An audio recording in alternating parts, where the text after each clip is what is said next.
ഗിരിപ്രഭാഷണത്തെ കുറിച്ച് നമ്മൾ തുടങ്ങി വെച്ചത് ഇങ്ങനെയാണ്. 10 മിനിറ്റ് കൊണ്ട് വായിച്ചു തീരാവുന്ന വചനഭാഗമാണ് ഗിരിപ്രഭാഷണം. അത് ചരിത്രത്തിലെ തന്നെ ഏറ്റവും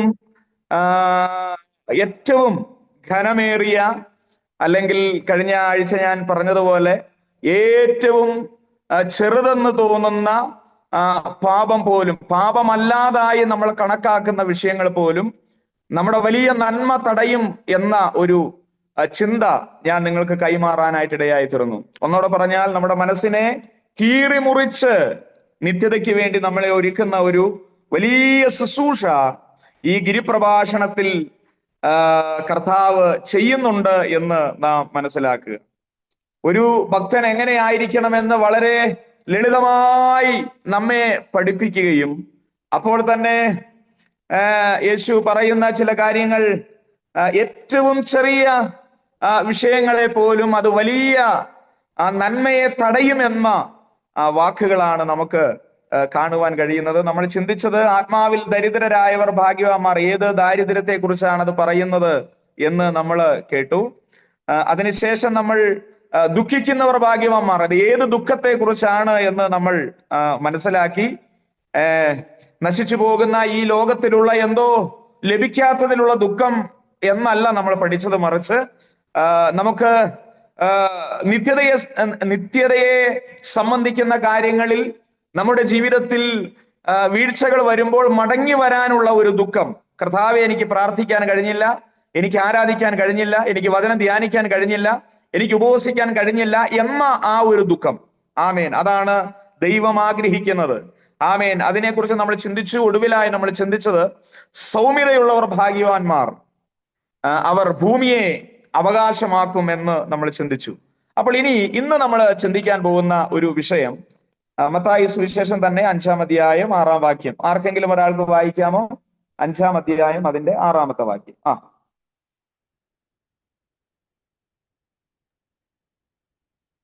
നീതിക്ക് വിശന്ന് ദാഹിക്കുന്നവർ ഭാഗ്യവാന്മാർ, അവർക്ക് തൃപ്തി വരും. ഓക്കെ, മതി. വളരെ അർത്ഥവത്തായ ചില വാക്കുകളാണ് നമ്മളിപ്പോൾ വായിപ്പാൻ ഇടയായി തീർന്നത്.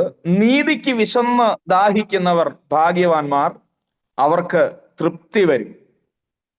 ഞാന് അതിനെ നമ്മൾ മറ്റൊരു നിലയിൽ പഠിച്ചാൽ, അനീതിക്ക് വേണ്ടിയാണ് നാം വിശന്ന് ദാഹിക്കുന്നതെങ്കിൽ നമുക്ക് തൃപ്തി ഉണ്ടാകത്തില്ല. മനസ്സിലായോ? അനീതിക്ക് വേണ്ടി നാം ദാഹിക്കുകയാണ്, അതിനുവേണ്ടി നമുക്കൊരു വിശപ്പുണ്ട്. ഒരിക്കലും നമ്മെ തൃപ്തിപ്പെടുത്താൻ കഴിയില്ല.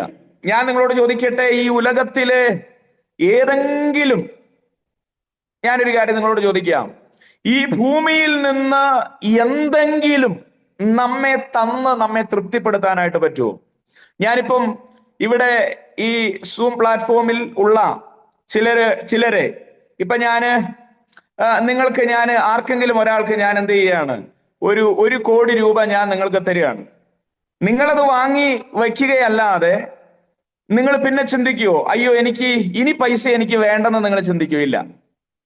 നിങ്ങൾ ചിന്തിക്കുകയല്ല. അത് നമ്മൾ ആരും ചിന്തിക്കാൻ വഴിയില്ല. പക്ഷേ ഇനിയും വേണം. കാരണം അങ്ങനെയാണ് ഈ ലോകത്തിന്റെ ഒരു സിസ്റ്റം, അതാണ്. പക്ഷേ അതിൽ നിന്ന് മാറി ഈ ലോകത്തിൽ നശിച്ചു പോകുന്ന എന്തിനോ വേണ്ടിയുള്ള നമ്മുടെ ദാഹവും നമ്മുടെ വിശപ്പും എന്നുള്ളതിനേക്കാൾ, നശിക്കാത്ത, ആർക്കും നശിപ്പിക്കാൻ കഴിയാത്ത നിത്യത സംബന്ധിച്ചുള്ള കാര്യത്തിനു വേണ്ടി നമുക്കൊരു വിശപ്പും ദാഹവും ഒക്കെ ഉണ്ടാകണം. ആരാധനാലയത്തിൽ പോകുമ്പോ ആരാധനയിൽ ആയിരിക്കുന്ന നാം മറ്റുള്ളവരെ നോക്കരുത്, അവരെല്ലാം തൃപ്തിയായിരിക്കുകയാണ് മറ്റെന്തിലോ. പക്ഷെ നമുക്ക് എത്രമാത്രം ദൈവത്തെ ആരാധിക്കാൻ കഴിയുമോ, എത്രമാത്രം ദൈവത്തെ സ്തുതിക്കാൻ കഴിയുമോ, അത്രമാത്രം നാം ദൈവത്തെ ആരാധിക്കുകയും സ്തുതിക്കുകയും ചെയ്യണം. പ്രസംഗം കേൾക്കുമ്പോൾ മറ്റെന്തോ ചിന്തിക്കുകയല്ല. ഇന്ന് ബൈബിള് കൊണ്ടുവന്നില്ലെങ്കിലും നമ്മൾ കൊണ്ടുവരുന്ന ഒരു സാധനമാണ് എന്താ? നിങ്ങൾക്കറിയാലോ. ബൈബിള് മറന്നു പോയാലും കുഴപ്പമില്ല, ബൈബിള് വേണമെങ്കിൽ ചർച്ചിൽ വെച്ചിട്ട് പോകും. പക്ഷേ നമ്മൾ മറക്കാത്ത ഒന്നുണ്ട്. എന്താ? പെട്ടെന്ന് നമ്മളിങ്ങനെ യാത്ര ചെയ്യുന്ന സമയത്ത് നമ്മൾ മൊബൈലിനെ സംബന്ധിച്ച് ചിന്ത വന്നു. സഹോദരങ്ങളാണെങ്കിൽ പെട്ടെന്ന് പോക്കറ്റിൽ നോക്കി മൊബൈൽ കാണുന്നില്ല. ആ സമയത്ത് ഉണ്ടാകുന്ന ഒരു അസ്വസ്ഥത എന്താണെന്നറിയാവോ? ചങ്കിൽ ഒരു വല്ലാത്തൊരു അസ്വസ്ഥതയാ. അയ്യോ, അത് നഷ്ടപ്പെട്ടു പോയി. അതേസമയം അതാ പറഞ്ഞേ, ഈ ലോകപരമായി ബന്ധപ്പെട്ട് കിടക്കുന്ന ഒന്നുകൊണ്ടും നമ്മെ തൃപ്തിപ്പെടുത്താൻ പറ്റില്ല. ഞാൻ നിങ്ങളോട് പറയാം, പഠിച്ചു വരുന്ന ഡ്രൈവിംഗ് പഠിച്ച അനന്തരം ഞാൻ ഏറ്റവും ആഗ്രഹിച്ച, കർത്താവ് എനിക്കൊരു 4 വീലർ വേണം ആഗ്രഹിച്ചു. വലിയ പ്രാർത്ഥനയൊന്നും കഴിച്ചില്ല, എങ്കിലും ആഗ്രഹം കർത്താവ് മാനിച്ച് ഒരു 4 വീലർ തന്നു, ആൾട്ടോ 800. 3 വർഷം ഓടിച്ചു കഴിഞ്ഞപ്പോൾ ഞാനിങ്ങനെ ചിന്തിക്കുകയാണ്, എനിക്ക് ഇതിനേക്കാൾ ബെറ്റർ ആയിട്ടുള്ള ഒരു വാഹനം എനിക്ക് വേണം. അപ്പൊ ഞാൻ അടുത്ത ഒരു സ്റ്റെപ്പ് വെച്ചു, ഞാനൊരു വാഗണർ വാങ്ങാനായിട്ട് ഞാൻ തീരുമാനിച്ചു. അപ്പൊ നമ്മൾ ഇതിലൊന്നും നിൽക്കുന്നില്ല എന്ന് പറഞ്ഞാൽ ഭൗതിക മണ്ഡലത്തിൽ നമുക്കൊന്നിനും തൃപ്തിയില്ല പ്രിയരെ, ഒന്നിനും തൃപ്തിയില്ല. പക്ഷേ ആമേൻ, വചനം ഇങ്ങനെ പറയുന്നത്, നിങ്ങൾക്ക് തൃപ്തി വരണമെങ്കിൽ നിങ്ങൾ നശിച്ചു പോകുന്ന ഇഹലോകത്തിലെ എന്തോ കാര്യത്തിന് വേണ്ടിയുള്ള ആ ചിന്താഗതി മാറ്റിയിട്ട് നീതിക്ക് വേണ്ടി, നീതിക്ക് വിശന്ന് ദാഹിക്കുന്നവരാകാൻ. ഓക്കെ, നമ്മൾ ആ വചനത്തിലേക്ക് മടങ്ങി വരികയാണ്. ഇവിടെ വചനം എങ്ങനെയാ പറയാം? നീതിക്ക് വിശന്ന് ദാഹിക്കുന്നവർ ഭാഗ്യവാൻ. അപ്പൊ നീതിക്ക് വിശന്ന് ദാഹിക്കുന്നവർ. അപ്പൊ ഞാനൊരു കാര്യം നിങ്ങളോട് ചോദിക്കട്ടെ. 4-ാം സങ്കീർത്തനം 1-ാം വാക്യത്തിന്റെ ഒരു വാക്യമുണ്ട്, നമുക്ക് പരിചയമാണ്. എന്റെ നീതിയായ യഹോവ, എന്റെ നീതിയായ യഹോവേ. അപ്പൊ എന്റെ നീതി ആരാണ്? എന്റെ നീതി ആരാ? യഹോവയായ ദൈവം, സ്വർഗസ്ഥനായ പിതാവ്, നമ്മുടെ കർത്താവ്. അതാണ് നീതി. അതുകൊണ്ടാണ് 42-ാം സങ്കീർത്തനം 1-ാം വാക്യം പരിചയമുള്ളത് കൊണ്ട് വായിക്കണ്ട. മാൻ നീർത്തോടുകളിലേക്ക് ചെല്ലുവാൻ കാംക്ഷിക്കുന്നത് പോലെ ദൈവമേ, എന്റെ ആത്മാവ് നിന്നോട് ചേരുവാൻ. എന്താ കാര്യം? നീതിയായ ദൈവത്തോട് ചേരുവാൻ. നീതിയായ ദൈവത്തിന് വേണ്ടി ഒരു വിശപ്പും ദാഹവും. ഞാൻ പറയുന്ന കാര്യം എത്ര പേർക്ക് മനസ്സിലാകുന്നെന്ന് എനിക്കറിയില്ല. എനിക്കറിയാം, ഇതിനകത്ത് കയറിയിരിക്കുന്നവരെല്ലാം തന്നെ ആഗ്രഹമുള്ളവരാണ്. ഒന്നല്ലെങ്കിൽ മറ്റൊരു തലത്തിൽ ആത്മീയമായിട്ട് വളരാൻ ആഗ്രഹമുള്ളവരാ. അല്ലെങ്കിൽ ഈ 9:30, 10:30, 11 മണിക്കൊന്നും നിങ്ങൾക്ക് സൂമില് മീറ്റിംഗിൽ അറ്റൻഡ് ചെയ്യേണ്ട ആവശ്യമുണ്ടെന്ന് എനിക്ക് തോന്നുന്നില്ല. ഞാനത് മനസ്സിലാക്കുന്നു, നിങ്ങളുടെ ദാഹത്തെ ഞാൻ മനസ്സിലാക്കുന്നു. മറ്റെന്തൊക്കെയോ കാണാനുണ്ടല്ലേ?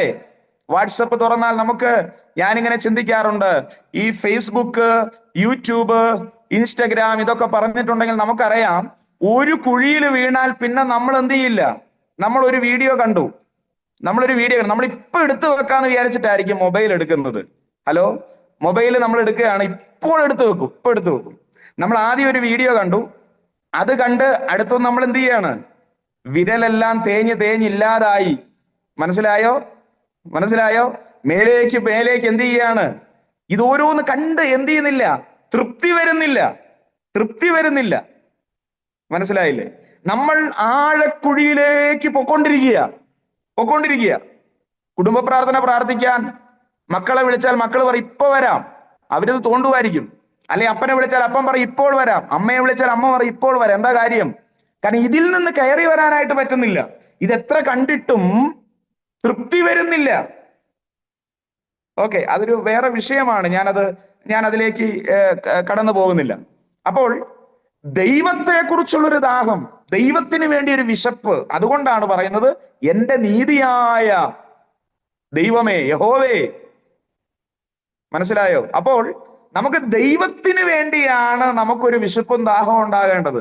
ദൈവത്തെ സംബന്ധിച്ചുള്ള കാര്യങ്ങൾക്ക് വേണ്ടി.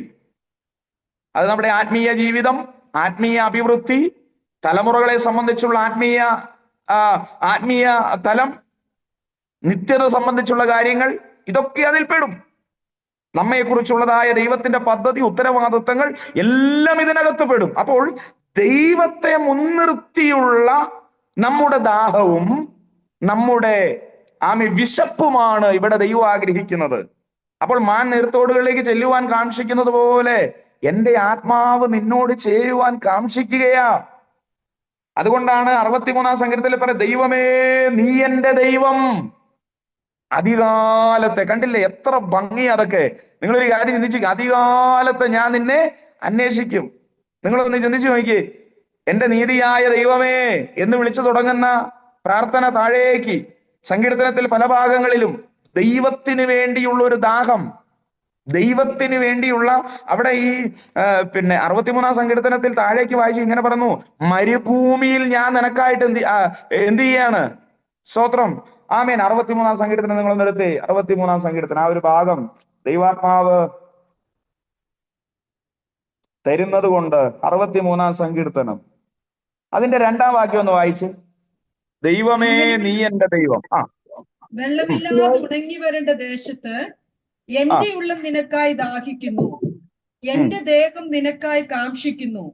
2-ാം വാക്യം നിങ്ങളൊന്ന് വായിച്ചു. അങ്ങനെ നിന്റെ ബലവും മഹത്വവും കാണേണ്ടതിന് ഞാൻ വിശുദ്ധ മന്ദിരത്തിൽ നിന്നെ നോക്കിയിരിക്കുന്നു. ഞാൻ ചോദിക്കട്ടെ, ഇവിടെ എന്താ പറയുന്നത്? വിശുദ്ധ മന്ദിരത്തിൽ നിന്നെ നോക്കിയിരിക്കുന്നു. ഇനി ജെസി ആന്റിയെ വായിച്ച് അതിന്റെ ഹെഡിങ് ഒന്ന് വായിച്ച്. ദാവീദിന്റെ ഒരു സങ്കീർത്തനം, അവൻ യഹൂദ മരുഭൂമിയിൽ ഇരിക്കും കാലത്ത് ചമച്ചത്. ഇത് എവിടെ വെച്ചാ എഴുതിയത്? മരുഭൂമിയിൽ. പക്ഷെ ദാവീദ് പറയുന്നത് എന്താ? എവിടെ നിന്ന് ഞാൻ നിന്നെ നോക്കിയിരിക്കുന്നെന്നാ പറഞ്ഞ്? എവിടെ നിന്ന് ഇരിക്കുന്നെന്നാ പറഞ്ഞ്? വിശുദ്ധ മന്ദിരത്തിൽ. അപ്പൊ ഞാൻ നിങ്ങളോട് ചോദിക്കട്ടെ, ഈ മരുഭൂമി എങ്ങനെയാണ് വിശുദ്ധ മന്ദിരമായത്? ഒരു വലിയ മർമ്മം അത്. എനിക്ക് ഇപ്പൊ ഓർമ്മ വന്നപ്പോ ഞാനങ്ങ് പറഞ്ഞാട്ടോ, എന്റെ ഈ നോട്ടിലൊന്നും ഉള്ള വിഷയമല്ല അത്. അപ്പൊ ഈ ദൈവവചനം പഠിപ്പിക്കാൻ നേരത്ത് പരിശുദ്ധാത്മാവ് ഇറങ്ങി വരാൻ നേരത്ത് ഒരുപക്ഷെ നമ്മുടെയൊക്കെ ജീവിതത്തെ തൊട്ട് ദൈവാത്മാവ് എന്ത് ചെയ്യും? സംസാരിക്കും. ജീവിതത്തെ തൊട്ട് സംസാരിക്കും. സത്യം പറഞ്ഞ ഞാൻ പ്രസംഗമായിരുന്നു, എപ്പോഴും ഈ പ്രസംഗമായിരുന്നു. ക്ലാസ് എന്ന് പറഞ്ഞിട്ടുണ്ടെങ്കിൽ പിന്നീടാണ് എനിക്ക് തോന്നിയത് ദൈവസഭയ്ക്കകത്തും അതുപോലെ മറ്റുള്ള വേദികളിലും ക്ലാസ്സുകൾ എന്ന് പറഞ്ഞാൽ ജനത്തിന് മനസ്സിലാകുന്ന നിലയിൽ പഠിപ്പിച്ചില്ലെങ്കിൽ, വചനം പറഞ്ഞു കൊടുത്തില്ലെങ്കിൽ അത് ജനത്തിന് വലിയ പ്രതിസന്ധിയിലേക്ക് ജനം തള്ളപ്പെടുകയാണെന്നുള്ള ബോധ്യം എനിക്ക് വന്നപ്പോൾ ഈ വചനം പഠിക്കുമ്പോൾ എനിക്കും അതൊരു ഗുണമാണ്, കേൾക്കുന്നവർക്കും ഗുണമാണ്. അപ്പൊ ഞാനൊരു കാര്യം പറയാം. ഇവിടെ യഹൂദ മരുഭൂമിയിൽ വെച്ച് ദാവീദ് പറയുകയാണ്, ഞാൻ വിശുദ്ധ മന്ദിരത്തിൽ നിന്നെ നോക്കിയിരിക്കുന്നു. അപ്പോ യഹൂദ മരുഭൂമി എങ്ങനാണ് തനിക്ക് വിശുദ്ധ മന്ദിരം ആയെന്നറിയാവോ? ഒരു ഭക്തനെ സംബന്ധിച്ച് ഈ ലോകം അവർക്ക് യോഗ്യമല്ല. ഒരു ഭക്തനെ സംബന്ധിച്ച് ഈ ലോകം അവർക്ക് യോഗ്യമല്ലെന്ന് മാത്രമല്ല, ഒരു നീതിയും നമ്മൾ ഈ ലോകത്തിൽ നിന്ന് പ്രതീക്ഷിക്കരുത്. ഇനി കിട്ടിയാൽ ഭാഗ്യം. പക്ഷെ അതിന്റെ നടുവിലും ഒരു ഭക്തൻ തന്റെ വീണ്ടെടുപ്പുകാരനായ ദൈവത്തെ അമിതമായി സ്നേഹിക്കൊണ്ട്, എല്ലാറ്റിലുപരി ആ ദൈവത്തെ സ്നേഹിക്കൊണ്ട് മരുഭൂമി പോലും വിശുദ്ധ മന്ദിരമെന്ന് പറയത്തക്കവണ്ണം സ്വർഗത്തിലെ ദൈവം നമ്മുടെ കഷ്ടതയിൽ നമ്മോട് കൂടെ ഇരിക്കും. സ്തോത്രം. പഠനത്തിനിടയിലും ഇരിക്കട്ടെ ഓരോ ദൂത്. സ്തോത്രം. അപ്പോൾ നിങ്ങൾ പോകുന്ന മരുഭൂമിയുടെ സാഹചര്യങ്ങളിൽ ആമേൻ അത് വിശുദ്ധ മന്ദിരമെന്ന് നിങ്ങൾക്ക് പറയണമെങ്കിൽ, ഇന്നത്തെ കാലത്ത് ചെറിയൊരു അസ്വസ്ഥത വന്നാൽ അത് നമ്മൾ വലിയ പ്രതിസന്ധിയായിട്ട് വിളിച്ചു പറയുന്ന ഒരു കാലഘട്ടം അല്ലെ? ആരെങ്കിലും ഒന്ന് നോക്കിയാൽ മതി, സൂക്ഷിച്ചൊന്ന് നോക്കിയാൽ മതി, പിന്നെ അത് പ്രശ്നമാണ്. അത് വലിയ വിഷയമായിട്ട് എന്ത് ചെയ്യാണ്? മാറുകയാണ്. പക്ഷേ ഇന്ന് ഞാൻ ആരോടോ ദൈവവചനം, ഇന്ന് പ്രവർത്തനം ഉണ്ടായിരുന്നു, ഞങ്ങൾക്ക് ചർച്ചിന്റെ പ്രവർത്തനം ഉണ്ടായിരുന്നു. 40-40-ലധികം ആളുകൾ ഞങ്ങൾ ഒന്നിച്ച് പരസ്യയോഗവും ഭവന സന്ദർശനവും ഒക്കെ ആയിരുന്നു. ആരോടോ പറഞ്ഞ കൂട്ടത്തിൽ ഇങ്ങനെ ഞാൻ പറഞ്ഞു, 2 കാര്യം പറഞ്ഞു. അതിൽ ഒരു കാര്യം ഇതാണ്, നമ്മള് ഈ ഫിലിപ്പിയ ലേഖനം എഴുതുമ്പോ അവിടെ സന്തോഷിപ്പിൻ എന്ന് ഞാൻ പിന്നെയും നിങ്ങളോട് പറയുന്നു. നിങ്ങൾ വായിച്ചിട്ടുണ്ടല്ലോ അല്ലെ? സന്തോഷിപ്പിൻ. അപ്പൊ അത് എവിടെ വെച്ചാ എഴുതുന്നത്? കാരാഗ്രഹത്തിൽ വെച്ച്. അപ്പൊ കാരാഗ്രഹത്തിൽ കിടന്ന് എഴുതുന്ന ഒരു ലേഖനത്തിന് കാരാഗ്രഹത്തിന്റെ മണമില്ല. മനസ്സിലായോ? നമുക്കൊരു ചെറിയ പ്രതിസന്ധി വരുമ്പോഴേക്കും നമുക്ക് പറയാൻ പറ്റുന്നിടത്തോടെല്ലാം പറയും. അന്നത്തെ സാക്ഷ്യം നമുക്കൊരു 5 മിനിറ്റ് കൂടുതൽ വേണം.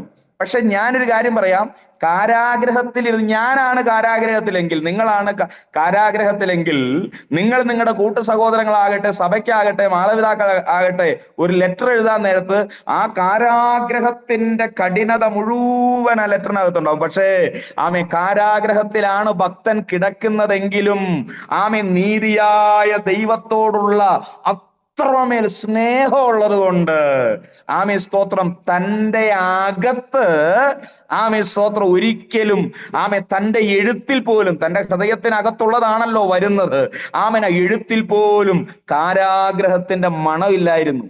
സ്തോത്രം. അടുത്തൊരു ദൂത് ഞാൻ പറയട്ടെ. വചനം എങ്ങനെയാ പറയുന്നേ? 3 ബാലന്മാരെ തീച്ചൂളയിലേക്ക്, ഇതൊന്നും എന്റെ നോട്ടിലില്ല കേട്ടോ, തീച്ചൂളയിലേക്ക് വലിച്ചെറിഞ്ഞു. ശ്രദ്ധിക്കണം, തീച്ചൂളയിലേക്ക് വലിച്ചെറിഞ്ഞു. എന്നിട്ട് അവിടെ നടക്കുന്ന കാര്യങ്ങളൊക്കെ നമുക്കറിയാം, അതൊന്നും നമുക്ക് പഠന വിധേയമല്ല, നമുക്ക് വായിച്ചാൽ മനസ്സിലാകുന്ന കാര്യമാണ്. അടുത്ത് നമ്മൾ വായിക്കുന്നത്, രാജാവ് അവരെ പുറത്തു കൊണ്ടുവരുവാൻ കൽപ്പിച്ചു, കാരണം അവർ വെന്തുപോകുന്നില്ല, 4-മൻ കൂടെയുണ്ട്. വലിയ അത്ഭുത പ്രവൃത്തി കാണുകയാണ്. രാജാവ് പറയുകയാണ് അവരെ പുറത്തു കൊണ്ടുവരിക. വചനം എങ്ങനെയാ പറയുന്നത്? അവർക്ക് തീയുടെ മണമേറ്റില്ലെന്ന്. അപ്പോൾ ഞാൻ ഇപ്പൊ പറഞ്ഞ 2 കാര്യവും ഈ സങ്കീർത്തനത്തിലെ കാര്യവും തമ്മിലുള്ള ഒരു വ്യത്യാസം, ഒരു സാമ്യത നിങ്ങൾക്ക് ശ്രദ്ധിക്കുന്നുണ്ടോ? ഫിലിപ്പിയ ലേഖനം കാരാഗ്രഹത്തിൽ വെച്ച് പൗലോസ് എഴുതാൻ നേരത്ത് താൻ പറയുന്നില്ല കാരാഗ്രഹത്തിന്റെ മണം അതിനകത്തില്ല. തീക്കകത്ത് പോയ ബാലന്മാരുടെ ദേഹത്തും തീയുടെ മണമില്ല. ഇവിടെ ഇതാ മരുഭൂമിയിൽ ഒരു ഭക്തൻ വിളിച്ചു പറയുകയാണ്, ഞാൻ വിശുദ്ധ മന്ദിരത്തിൽ നിന്നെ നോക്കിയിരിക്കുന്നു. ഭക്തനെ സംബന്ധിച്ച് മരുഭൂമി ആയിരുന്നാലും അവനെ അത് അറിയിക്കാതിരിക്കുന്നത് ദൈവത്തിന്റെ കൃപയാണ്. സ്തോത്രം. ഞാൻ ആ വചനം പറഞ്ഞു പോകുമ്പോൾ മറ്റൊരു കാര്യം കൂടെ പറഞ്ഞ് അവസാനിപ്പിക്കാം. ഏതാ കാര്യം എന്നറിയാവോ? സ്തോത്രം. കൊടും കുറ്റവാളികളെ നാട് കടത്തുന്ന പത്മോസ് ദ്വീപിലേക്ക് അപ്പോസ്തലനായ യോഹന്നാനെ നാട് കടത്തിയ ചരിത്രം നമുക്കറിയാം. ശുശ്രൂഷകന്മാർ പ്രസംഗിച്ച് കേട്ടിട്ടുണ്ട്. വെളിപ്പാട് പുസ്തകം 1-ാം അധ്യായത്തിൽ അതിന്റെ ചരിത്രം രേഖപ്പെടുത്തിയിട്ടുണ്ട്. ഈജിയൻ കടലിന്റെ നടുവിൽ സ്ഥിതി ചെയ്യുന്ന ഈ പത്മോസ് എന്ന ദ്വീപ്, അതെ, ചുറ്റുപാടും വളരെ ശബ്ദത്തോടെ അലറി അടുക്കുന്ന തിരമാലകൾക്ക് നടുവിൽ ഭീതിപ്പെടുത്തുന്ന അന്തരീക്ഷം. തനിക്ക് മുമ്പേ നാട് കടത്തപ്പെട്ട കുറ്റവാളികളുടെ, എന്ന് പറഞ്ഞാൽ താൻ കുറ്റം ചെയ്തിട്ടല്ല വന്നത്, അവിടെ നാട് കടത്തപ്പെട്ടവരെല്ലാം കുറ്റവാളി, മനുഷ്യരുടെ തലയോട്ടികളും അസ്ഥികൂടങ്ങളും തന്നെ നോക്കി പറയുകയാണ്, നിനക്കും ഈ ഗതി തന്നെ വരുന്നേ. ജീവൻ ഒന്ന് അറ്റുപോയാൽ കൊത്തിവലിക്കാൻ താഴ്ന്നു പറക്കുന്ന കഴുകന്മാരുണ്ട്, വിഷപ്പാമ്പുകളുണ്ട്. കണ്ടില്ലേ? അത്രയും ഭീകരമായ അന്തരീക്ഷത്തിൽ വചനത്തിൽ രേഖപ്പെടുത്തി വെച്ച് വെളിപ്പാട് 1:10 കർത്തൃ ദിവസത്തിൽ അവൻ ആത്മവിവശനായെന്ന്. അതിന്റെ അർത്ഥം എന്നാണെന്നറിയാവോ? ജീവിതത്തിൽ വലിയ പ്രതിസന്ധി നീ അനുഭവിക്കുമ്പോഴും നീ അനുഭവിക്കുന്ന പ്രതിസന്ധി അറിയാതെ വണ്ണം നിന്നെ ആത്മാവിൽ നിറയ്ക്കുന്ന ഒരു ദൈവം ഉണ്ടെന്ന് പറഞ്ഞാൽ എത്ര പേർ ആമേൻ പറയും? എനിക്കറിയത് ക്ലാസ് ആണെന്ന്, പക്ഷേ എനിക്ക് തോന്നുന്നു ദൈവത്തിന്റെ ആത്മാവ് ചിലരോട് ഇടപെട്ടുകൊണ്ടിരിക്കുകയാണ്. നിന്റെ മരുഭൂമി യാത്രയിൽ നിനക്കാരും തുണയില്ല.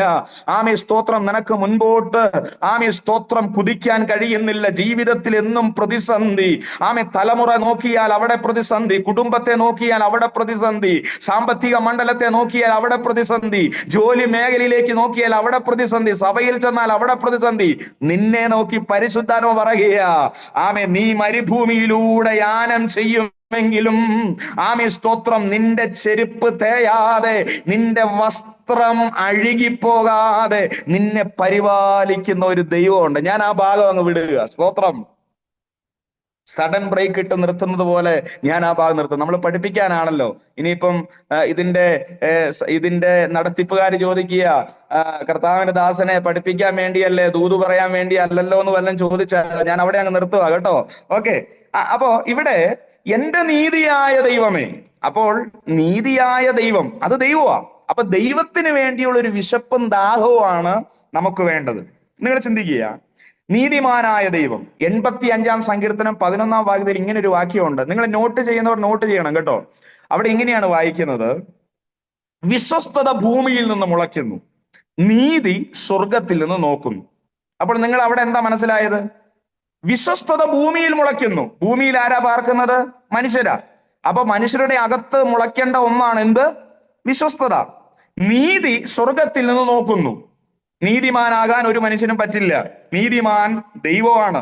അപ്പൊ സ്വർഗത്തിലെ ദൈവം മനുഷ്യനെ നോക്കുന്നു എന്നുള്ളതാണ് അവിടെ നമ്മൾ വായിപ്പാനിടയായി തീർന്നത്. അപ്പോ ഈ നീതിയായ ദൈവത്തിന് വേണ്ടി ഒരു ദാഹം മനുഷ്യന്റെ വിശ്വസ്തതയിൽ തെളിഞ്ഞു വരണം.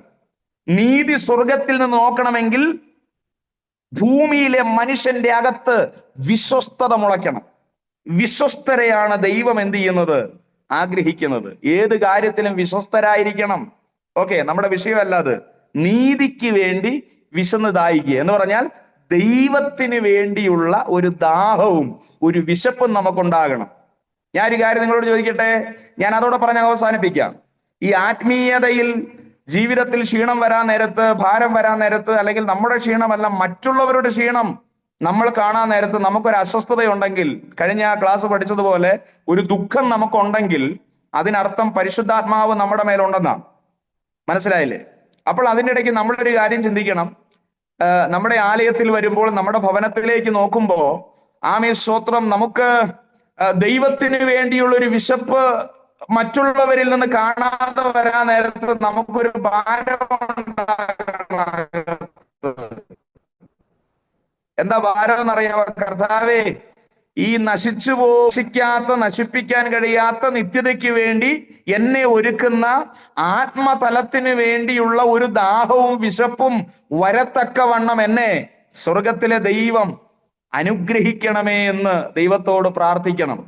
ഞാൻ നിങ്ങളോട് പറയാം, ഈ നശിച്ചു പോകുന്ന ലോകത്തിൽ നിന്ന് നിങ്ങൾക്ക് എന്ത് കിട്ടിയാലും, നമുക്ക് തൃപ്തി വരില്ല. പക്ഷേ നമ്മൾ പാർക്കുന്നത് ചെറ്റക്കുടിലാണെങ്കിലും, നമുക്ക് പറയത്തക്കവണ്ണം മറ്റൊന്നും നമുക്കില്ലെങ്കിലും, യോഗ്യതകളൊന്നും ഇല്ലെങ്കിലും, ആമേ നീതിയായ ദൈവത്തോട് ചേർന്നിരിക്കുമ്പോൾ നമുക്ക് ലഭിക്കപ്പെടുന്ന സന്തോഷവും സമാധാനവും നമുക്ക് എവിടെയാണ് പ്രിയമുള്ളവരെ ലഭിക്കുന്നത്? സ്തോത്രം, ഹല്ലേലൂയ. ഞാനൊരു കാര്യം നിങ്ങളോട് പറയാം, നമുക്ക് ദൈവത്തോട് ചേർന്ന് നിന്നാൽ കിട്ടുന്നത് മാത്രമേ ഉള്ളൂ. ഈ ദൈവത്തെ വിട്ടവരുടെ കുടുംബ ചരിത്രങ്ങൾ നിങ്ങൾ നോക്കൂ. ആമേൻ. പാട്ടുകാരൻ ഇങ്ങനെ പാടുന്നില്ലേ? ഇന്നലെ മിന്നിയ ഉന്നത ശ്രേഷ്ഠന്മാർ അന്യരായി ഇന്നു മണ്ണിൽ. അല്ലേ? ഇന്നലെ മിന്നിയവർ ഇന്നുണ്ടോ? എന്നിട്ടും നാം നിലനിൽക്കുന്നെങ്കിൽ അത് നമുക്ക് ദൈവത്തോടുള്ള ഒരാവേശം, അടങ്ങാത്ത ആവേശമെന്ന് എത്ര പേർക്ക് വിശ്വാസമുണ്ട്, ബോധ്യമുണ്ട്? ആമേൻ. ഇറങ്ങിയ കാലത്തുള്ള വിശ്വാസത്തിന്റെ തീഷ്ണതയും ആ കാലഘട്ടത്തിലുള്ള ദൈവത്തിന് വേണ്ടിയുള്ള ആഗ്രഹവും ഇന്ന് ജനത്തിന്റെ ഇടയിൽ തണുത്തുപോയിക്കൊണ്ടിരിക്കുന്നതാ. ചർച്ചിനകത്ത് കൂട്ടായ്മ നടക്കുമ്പോൾ ഒന്നുമില്ലാത്ത കാലത്തും ദൂരം നടന്നു പോകുന്ന ഒരു ചിത്രം നമുക്ക് കാണാൻ പറ്റുന്നുണ്ട്. ദൂരം നടന്നു പോവുക. പക്ഷെ ചിലരിലൊക്കെ അത് നഷ്ടപ്പെട്ടു. ഇന്ന് ആമേ സ്തോത്രം, ഒരു കാലാവസ്ഥ ഇരുണ്ട് മാറിയാൽ തന്നെ ഇന്ന് പിന്നെ കോട്ടേജ് മീറ്റിങ്ങിന് പോകണ്ട, അല്ലേ? മഴക്കാലമാണെങ്കിൽ ഉപവാസ പ്രാർത്ഥന, ഇന്ന് ഉപവാസ പ്രാർത്ഥനയ്ക്ക് എന്ത് ചെയ്യണ്ട, പോകണ്ട, അല്ലെ? നമുക്കൊരു വിശപ്പില്ല, ദാഹമില്ല. ആമേ സ്തോത്രം. ഞാൻ കഴിഞ്ഞ ദിവസം ഇതിന്റെയൊക്കെ അഡ്മിനായിരിക്കുന്ന പ്രിയ ജിസേച്ചിയുടെ ഭവനത്തിന്റെ അടുത്താണ് എൻ്റെ മമ്മിയുടെ അനുജത്തി താമസിക്കുന്നത്. ഞങ്ങൾ കഴിഞ്ഞ ദിവസം അവിടെ പോകാൻ നേരത്ത് സന്ധ്യ ആയപ്പോ ഉണ്ട് ജിസേച്ചിയുടെ മാതാവ് ഇങ്ങനെ നടന്നു വരിക. അപ്പൊ ഞാൻ വാഹനം നിർത്തി. അപ്പൊ അതിന് തൊട്ട് മുമ്പ് എന്റെ മമ്മിയുടെ അനുജത്തിയോട് ആ അമ്മച്ചി പറഞ്ഞു, ശൂശാനമ്മ പറഞ്ഞിരുന്നു, മെജോഷിനെ ഒന്ന് കാണാൻ ആഗ്രഹമുണ്ട്. എന്തായാലും സാധിച്ചു. വഴിയിൽ വെച്ച് ഞാൻ ചോദിച്ചു, ഈ സന്ധ്യക്ക് എങ്ങോട്ടാ? അപ്പൊ പറഞ്ഞു, ഇന്ന് കോട്ടേജ് മീറ്റിംഗ് നടക്കുന്നുണ്ട്, അങ്ങോട്ട് പോവാ. സ്തോത്രം. അപ്പൊ ഞാൻ പറഞ്ഞു വന്നത് എന്താണെന്നറിയാവോ? ഇന്നലകളിൽ നമ്മളിൽ കത്തിയ തീ ഇന്ന് നമ്മിലുണ്ടോ? ഒരു തരിയെങ്കിലും ദൈവത്തിന് വേണ്ടി എരിഞ്ഞമരാൻ, നീതിക്ക് വേണ്ടി വിശക്കാൻ, ദാഹിക്കാൻ. സ്തോത്രം. കൂട്ടായ്മ എന്ന് കേൾക്കുമ്പോൾ ഒരു ആവേശം നമുക്ക് വേണം. ആരാധന എന്ന് കേൾക്കുമ്പോൾ ഒരാവേശം നമുക്ക് വേണം. അതിന്റെ പിന്നിൽ വ്യാപരിക്കുന്നതാണ് നീതിക്ക് വേണ്ടിയുള്ള ഒരു വിശപ്പ്, ദാഹം. സ്തോത്രം. അതുകൊണ്ടാണ് ചിലരൊക്കെ ഞാൻ കഴിഞ്ഞ ആഴ്ച പറഞ്ഞതുപോലെ ആമേൻ ആരാധിപ്പാൻ കഴിയാതെ വരുമ്പോൾ, പ്രാർത്ഥിക്കാൻ കഴിയാതെ വരുമ്പോൾ, അയ്യോ എനിക്ക് പ്രാർത്ഥിക്കാൻ കഴിഞ്ഞില്ലേ, എനിക്ക് ആരാധിപ്പാൻ കഴിഞ്ഞില്ലേ എന്ന ദുഃഖം മനസ്സിനകത്ത് ഉണ്ടാകാനുള്ള കാര്യം എന്നാണെന്നറിയാവോ? നീതിക്ക് വേണ്ടിയുള്ള ദാഹവും വിശപ്പും ഉള്ളത് കൊണ്ടാണ്. സ്തോത്രം. ഞാൻ ആ ഭാഗം അങ്ങ് വിടുകയാണ്. അപ്പോ നീതിക്ക് വേണ്ടി വിശന്ന് ദാഹിക്കുക. അപ്പൊ ദൈവത്തിന് വേണ്ടി ഒരു ദാഹം എന്നുള്ളത് നമ്മൾ ചിന്തിച്ചാൽ മതി. ഈ ലോകം എന്ത് നമുക്ക് തന്നാലും തൃപ്തിപ്പെടുകയില്ല. അങ്ങനെ തൃപ്തിപ്പെടുമായിരുന്നെങ്കിൽ അംബാനിയൊക്കെ എന്നോ ബിസിനസ് നിർത്തിയാനെ. ഹലോ, അദാനി എന്നേ ബിസിനസ് നിർത്തിയാനെ. ഞാൻ പറയുന്ന അർത്ഥം നിങ്ങൾക്ക് മനസ്സിലാകുന്നുണ്ടോ? നമ്മുടെ അച്ചായന്മാർ ഇന്നും എന്ത് ചെയ്യാണ്? അക്കൗണ്ടിൽ ഒത്തിരി കാശുണ്ടെങ്കിൽ ഇന്നും ബിസിനസ് ചെയ്തുകൊണ്ടിരിക്കുകയാണ്. അവർക്ക് ഓടി ഓടി ഓടി ഓടി ഓടി ഓടി എവിടെ എത്തുന്നുമില്ല. കാരണം എന്നാന്ന് പറയാ, തൃപ്തിയാകുന്നില്ല. പക്ഷേ നമ്മുടെ അക്കൗണ്ടിൽ ഇത്തിരി ഉള്ളെങ്കിലും, ഇനി അക്കൗണ്ടിൽ ഇല്ലെങ്കിൽ പോലും നമ്മുടെ ഹൃദയത്തിൽ സ്വർഗത്തിലെ ദൈവം തന്ന സന്തോഷം ആർക്കെങ്കിലും കെടുത്തി കളയാൻ പറ്റുമോ? ആരും എന്തും പറയട്ടെ, കർത്താവ് നമുക്ക് തന്ന സന്തോഷം. ആമേൻ. നിങ്ങളുടെ പൂർവ്വകാലത്തേക്ക് ഒന്ന് പോകാൻ ആഗ്രഹിക്കുന്നുണ്ടോ? കുറച്ചു നേരം നിങ്ങളുടെ ആദ്യകാലങ്ങളിലേക്ക് ഒന്ന് ചെറുതായിട്ടൊന്ന് മടങ്ങിപ്പോകാനായിട്ട് ആഗ്രഹിക്കുന്നുണ്ടോ? ആമേൻ. അന്ന് നിങ്ങൾ എങ്ങനെയായിരുന്നു? ഞാന് ഇപ്പോൾ ശുശ്രൂഷിക്കുന്നത് അമ്പലവേല അസംബ്ലീസ് ഓഫ് സഭയിലാണ്. അപ്പൊ ഞാനിവിടെ വന്നപ്പോൾ പലരുടെയും സാക്ഷ്യം കേൾപ്പാനിടയായിട്ടുണ്ട്. ജീവിതത്തിൽ ഒത്തിരി നിരാശജനകമായ സാഹചര്യങ്ങളിലൂടെ കടന്നുപോയ ചരിത്രം. സ്തോത്രം. ആമേൻ. ഒന്നുമില്ലായ്മയുടെ അവസ്ഥ. പുറമേ നിന്ന് നോക്കിയാൽ എല്ലാം ഉണ്ട്, പക്ഷെ ജീവിതത്തിൽ ഒന്നുമില്ല. അതാരോടും പറയാൻ പറ്റാത്ത സാഹചര്യം. ആമേൻ. പക്ഷെ ദൈവം അവരുടെ അവസ്ഥയ്ക്കെല്ലാം വ്യത്യാസം വരുത്തി. ദൈവം ആകമാനം വ്യത്യാസം വരുത്തി. വലിയ അത്ഭുതം സ്വർഗത്തിലെ ദൈവം അവർക്ക് വേണ്ടി ചെയ്തു. അത് ഓർക്കുമ്പോൾ നമുക്ക് ദൈവത്തിന് വേണ്ടി ദാഹിക്കുകയല്ലാതെ, ഞാനൊരു കാര്യം നിങ്ങളോട് ചോദിക്കട്ടെ, കുറച്ച് ബലമൊക്കെ ആയാൽ ഇന്ന് നമ്മുടെ ചില ആളുകൾ പറയുന്ന ഒരു കാര്യമാണ്, ഇവിടെ ഞാൻ എത്തിയതാണ്. ഹല്ലേലൂയ. എന്നാൽ ഇവിടെ എന്നെ കേൾക്കുന്ന നിങ്ങൾക്ക് പറയാൻ പറ്റുമോ ഞാൻ ഇവിടെ എത്തിയതാണെന്ന് നിങ്ങൾക്ക് പറയാൻ പറ്റും? ഒരിക്കലും ഇല്ല. സ്വർഗത്തിലെ ദൈവം എന്നെ ഇവിടെ എത്തിച്ചതാ.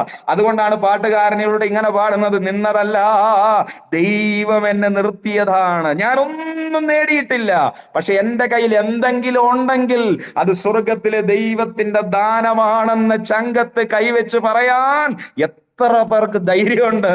ആമേൻ. അത് പിശാച് കേൾക്കട്ടെ. അവൻ ആഗ്രഹിക്കുന്നത് ഇതെല്ലാം എന്റെയാ, ഞാനാ നിനക്ക് തന്നത്. അല്ലേ? അങ്ങനെയല്ലേ യേശുവിനോട് പറഞ്ഞേ? യേശുവിനെ പരീക്ഷിക്കാൻ വന്നപ്പോ എന്താ പറഞ്ഞു? ഇതെല്ലാം എന്റെയാ, ഇത് ഞാൻ നിനക്ക് തരാം, നീ എന്നെ ഒന്ന് വീണ്ടും നമസ്കരിച്ചാൽ മതി. അതാ നമ്മൾ പറയുന്നത്, ഇതെല്ലാം ഞാൻ നിനക്ക് തന്നതാ, ഇതെല്ലാം ഞാൻ നിനക്ക് തന്നതാ. സ്തോത്രം. പക്ഷേ നമ്മുടെ ജീവിതത്തിൽ ദൈവം നമ്മെ നിർത്തിയത് കൊണ്ടാണ് നാം ഇവിടെ നിൽക്കുന്നതെന്ന് എത്ര പേർക്ക് ബോധ്യമുണ്ട്? സ്തോത്രം. ഇവിടെയൊക്കെ നമ്മൾ എത്തേണ്ടവരായിരുന്നോ? നമ്മുടെ മക്കളെ പഠിപ്പിക്കാൻ ദൈവം കൃപ തന്നില്ലേ? അവരെന്താകുമെന്ന് ചോദിച്ചൊരു ചോദ്യം നിങ്ങളുടെ അകത്തിപ്പോഴും കിടക്കുന്നില്ലേ? സ്തോത്രം. നിന്റെ കുടുംബം എന്തായി തീരും? ആമേൻ. സ്തോത്രം. നിന്റെ മുൻപോട്ടുള്ള ഭാവി എങ്ങനെയാകും? പക്ഷേ സ്വർഗത്തിലെ ദൈവം നിങ്ങളെ മാനിച്ച് നിങ്ങളുടെ അതിരുകളെ വിശാലതയിലേക്ക് കൊണ്ടുവന്ന് നിങ്ങളുടെ മാതാപിതാക്കളെ ആമേൻ സ്വർഗത്തിലെ ദൈവം അനുഗ്രഹിച്ച് നിങ്ങളുടെ തലമുറകൾക്ക് ആമേൻ നിങ്ങൾ ചിന്തിക്കുന്നതിലൂടെയായി ആമേൻ കരയാനല്ലാതെ മറ്റെന്തെങ്കിലും പറ്റുമോ? ആമേൻ. ഇടയ്ക്കൊക്കെ എന്ത് ചെയ്യണമെന്നറിയാവോ? ഇടയ്ക്കൊക്കെ നമ്മൾ ഇടയ്ക്ക് ആമേൻ നിലവിളിക്കണം. സ്തോത്രം. ഞാൻ ചെയ്യുന്ന ഒരു കാര്യമുണ്ട്. ചില സന്ദർഭങ്ങളിൽ ദൈവം എനിക്ക് തരുന്ന അവസരങ്ങളിലും ആമേൻ അർഹിക്കാത്ത ഇടങ്ങളിൽ ദൈവം എത്തിക്കുമ്പം, അർഹിക്കാത്തവരുടെ കൂട്ടത്തിൽ ദൈവം എത്തിക്കുമ്പം, ഇതെല്ലാം കഴിഞ്ഞ് ആമേൻ ആലയത്തിന്റെ അകത്തേക്ക് കയറിയിട്ടൊരു നിലവിളിയുണ്ട്. എന്താ നിലവിളിയുടെ അർത്ഥം എന്നറിയാവോ? കർത്താവേ, ഇതിനൊന്നും ഞാൻ യോഗ്യനല്ല. സ്തോത്രം. എന്താ ദൈവാത്മാവ് ഇങ്ങനെ പറഞ്ഞു പോകുന്നത് എനിക്കറിയില്ല. എന്താ ദൈവം ഇങ്ങനെ പറഞ്ഞു പോകുന്നതെന്ന് എനിക്കറിയില്ല. ഞാൻ നിങ്ങളോട് പറയട്ടെ പ്രിയരെ, ആമേൻ, നമ്മുടെ ജീവിതത്തിൽ ദൈവം ചെയ്ത നന്മ നമ്മൾ മറക്കരുത്. സ്തോത്രം. ഞാൻ ഇന്ന് നിങ്ങളുടെ മുമ്പിൽ നിൽക്കുമ്പോൾ ആമേൻ ദൈവം എന്റെ ജീവിതത്തിൽ ചെയ്ത നന്മ ഒരിക്കലും ഞാൻ മറക്കില്ല. ആമേൻ. ജീവിതത്തിൽ ഒരിക്കലും ദൈവവചനം പോയിട്ട് ആമേൻ ഒരു വാക്ക് പറയാൻ കൊള്ളരുതാത്ത നിലയിൽ ആമേൻ എന്റെ ജീവിതം നാശകൂപത്തിലേക്ക് എന്റെ കുടുംബമായി ഒരിക്കലും ഉയർന്നു വരാൻ കഴിയാത്ത സാഹചര്യത്തിൽ ഞങ്ങൾ അകപ്പെട്ടു പോയി. ഒരു മനുഷ്യനും ഞങ്ങളെ രക്ഷിക്കാൻ കഴിയാത്ത സാഹചര്യത്തിൽ ആമേൻ. സ്തോത്രം. ഞാൻ നിങ്ങളോട് പറയാം, ആമേൻ ചെറുപ്പത്തിൽ തന്നെ വിദ്യാഭ്യാസമൊക്കെ നഷ്ടപ്പെട്ടിട്ട് ആമേൻ അന്യ ദേശത്ത് അന്യ ഭവനത്തിൽ കൂലിവേലയ്ക്ക് പോയ ഒരു ബാലകനാ ഞാൻ. സ്തോത്രം. പക്ഷേ ഇന്ന് ഓർക്കുമ്പോൾ, ദൈവം നടത്തിയ വിധങ്ങൾ ഓർക്കുമ്പോൾ നീതിയായ ദൈവത്തോടുള്ള ദാഹം വർദ്ധിക്കണം, വിശപ്പ് കൂടണം. അങ്ങനെയുള്ളവർക്കാണ് ദൈവം തൃപ്തി വരുത്തുന്നത്. സ്തോത്രം. ഞാൻ ആ ഭാഗം വിടുകയാണ്. ആമേൻ. അപ്പോൾ ദൈവത്തോട് നമ്മൾ ചേർന്ന് നിൽക്കുക എന്നുള്ളതാണ്. ആമേൻ. പലപ്പോഴും നിങ്ങൾ കേട്ടിട്ടുള്ളതാണ്. ഞാൻ നിങ്ങളോട് പറയാം, മോശ എന്ന് പറയുന്ന മനുഷ്യൻ വിക്കനാണ്. എങ്കിലും ദൈവം മോശയോട് ചേർന്നപ്പോഴാണ് ലക്ഷക്കണക്കിന് ആളുകളെ നയിക്കുന്ന ഒരു ലീഡറാക്കി മാറ്റി. എന്ന് പറഞ്ഞാൽ മോശയ്ക്ക് ഒറ്റയ്ക്ക് ഒന്നും ചെയ്യാൻ പറ്റില്ല, എനിക്കും നിങ്ങൾക്കും ഒറ്റയ്ക്ക് ഒന്നും ചെയ്യാൻ പറ്റില്ല. പക്ഷെ ആ നീതിയായ ദൈവത്തോടുള്ള അടങ്ങാത്ത ദാഹവും വിശപ്പുമാണ് നമ്മെ മാറ്റിയതെന്ന് നമ്മൾ മനസ്സിലാക്കണം. കർഷകനായ ഏലീശ സ്തോത്രം കാളയുടെ പിന്നാലെ ജോലി ചെയ്തുകൊണ്ട് നടക്കുക, കാളയോട് ചേർന്ന് ജോലി ചെയ്യുകയാ. പക്ഷേ അഭിഷേകത്തിന്റെ പുതപ്പ് തന്റെ മേൽ വീണപ്പോൾ, കർഷകനോട് ചേർന്ന് ദൈവം ചേർന്നപ്പോൾ അവനൊരു പ്രവാചകനായി മാറി. അല്ലേ? ആമേൻ.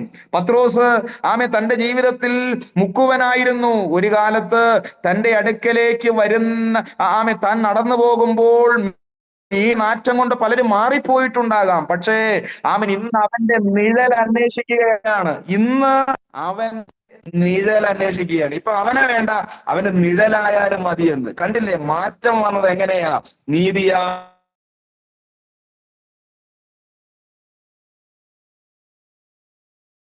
അധ്യായം 7-ാം വാക്യം.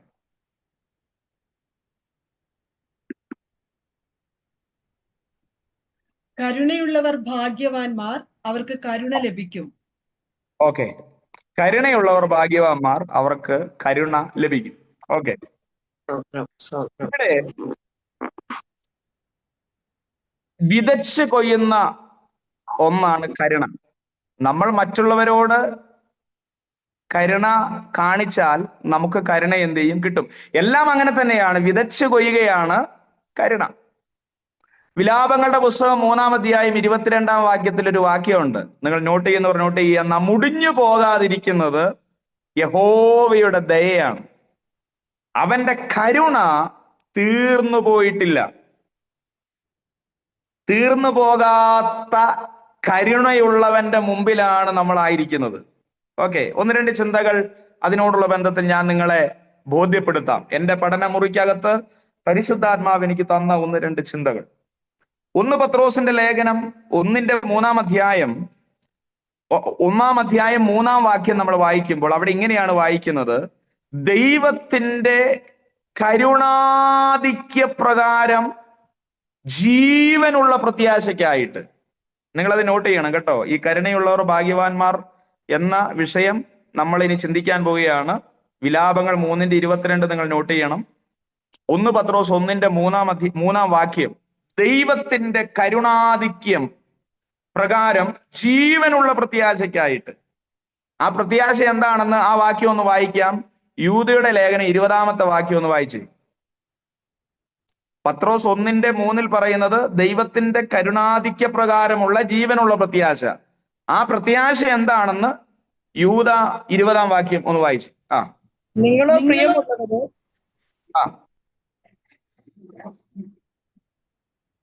നിങ്ങളുടെ അധിഷ്ഠിത വിശ്വാസത്തെ ആധാരമാക്കി നിങ്ങൾക്ക് തന്നെ ആത്മീക വർധന വരുത്തിയും പരിശുദ്ധാത്മാവിൽ പ്രാർത്ഥിച്ചു നിത്യജീവനായിട്ട് നമ്മുടെ കർത്താവായ യേശുക്രിസ്തുവിന്റെ കരുണയ്ക്കായി കാത്തിരുന്നും കൊണ്ട്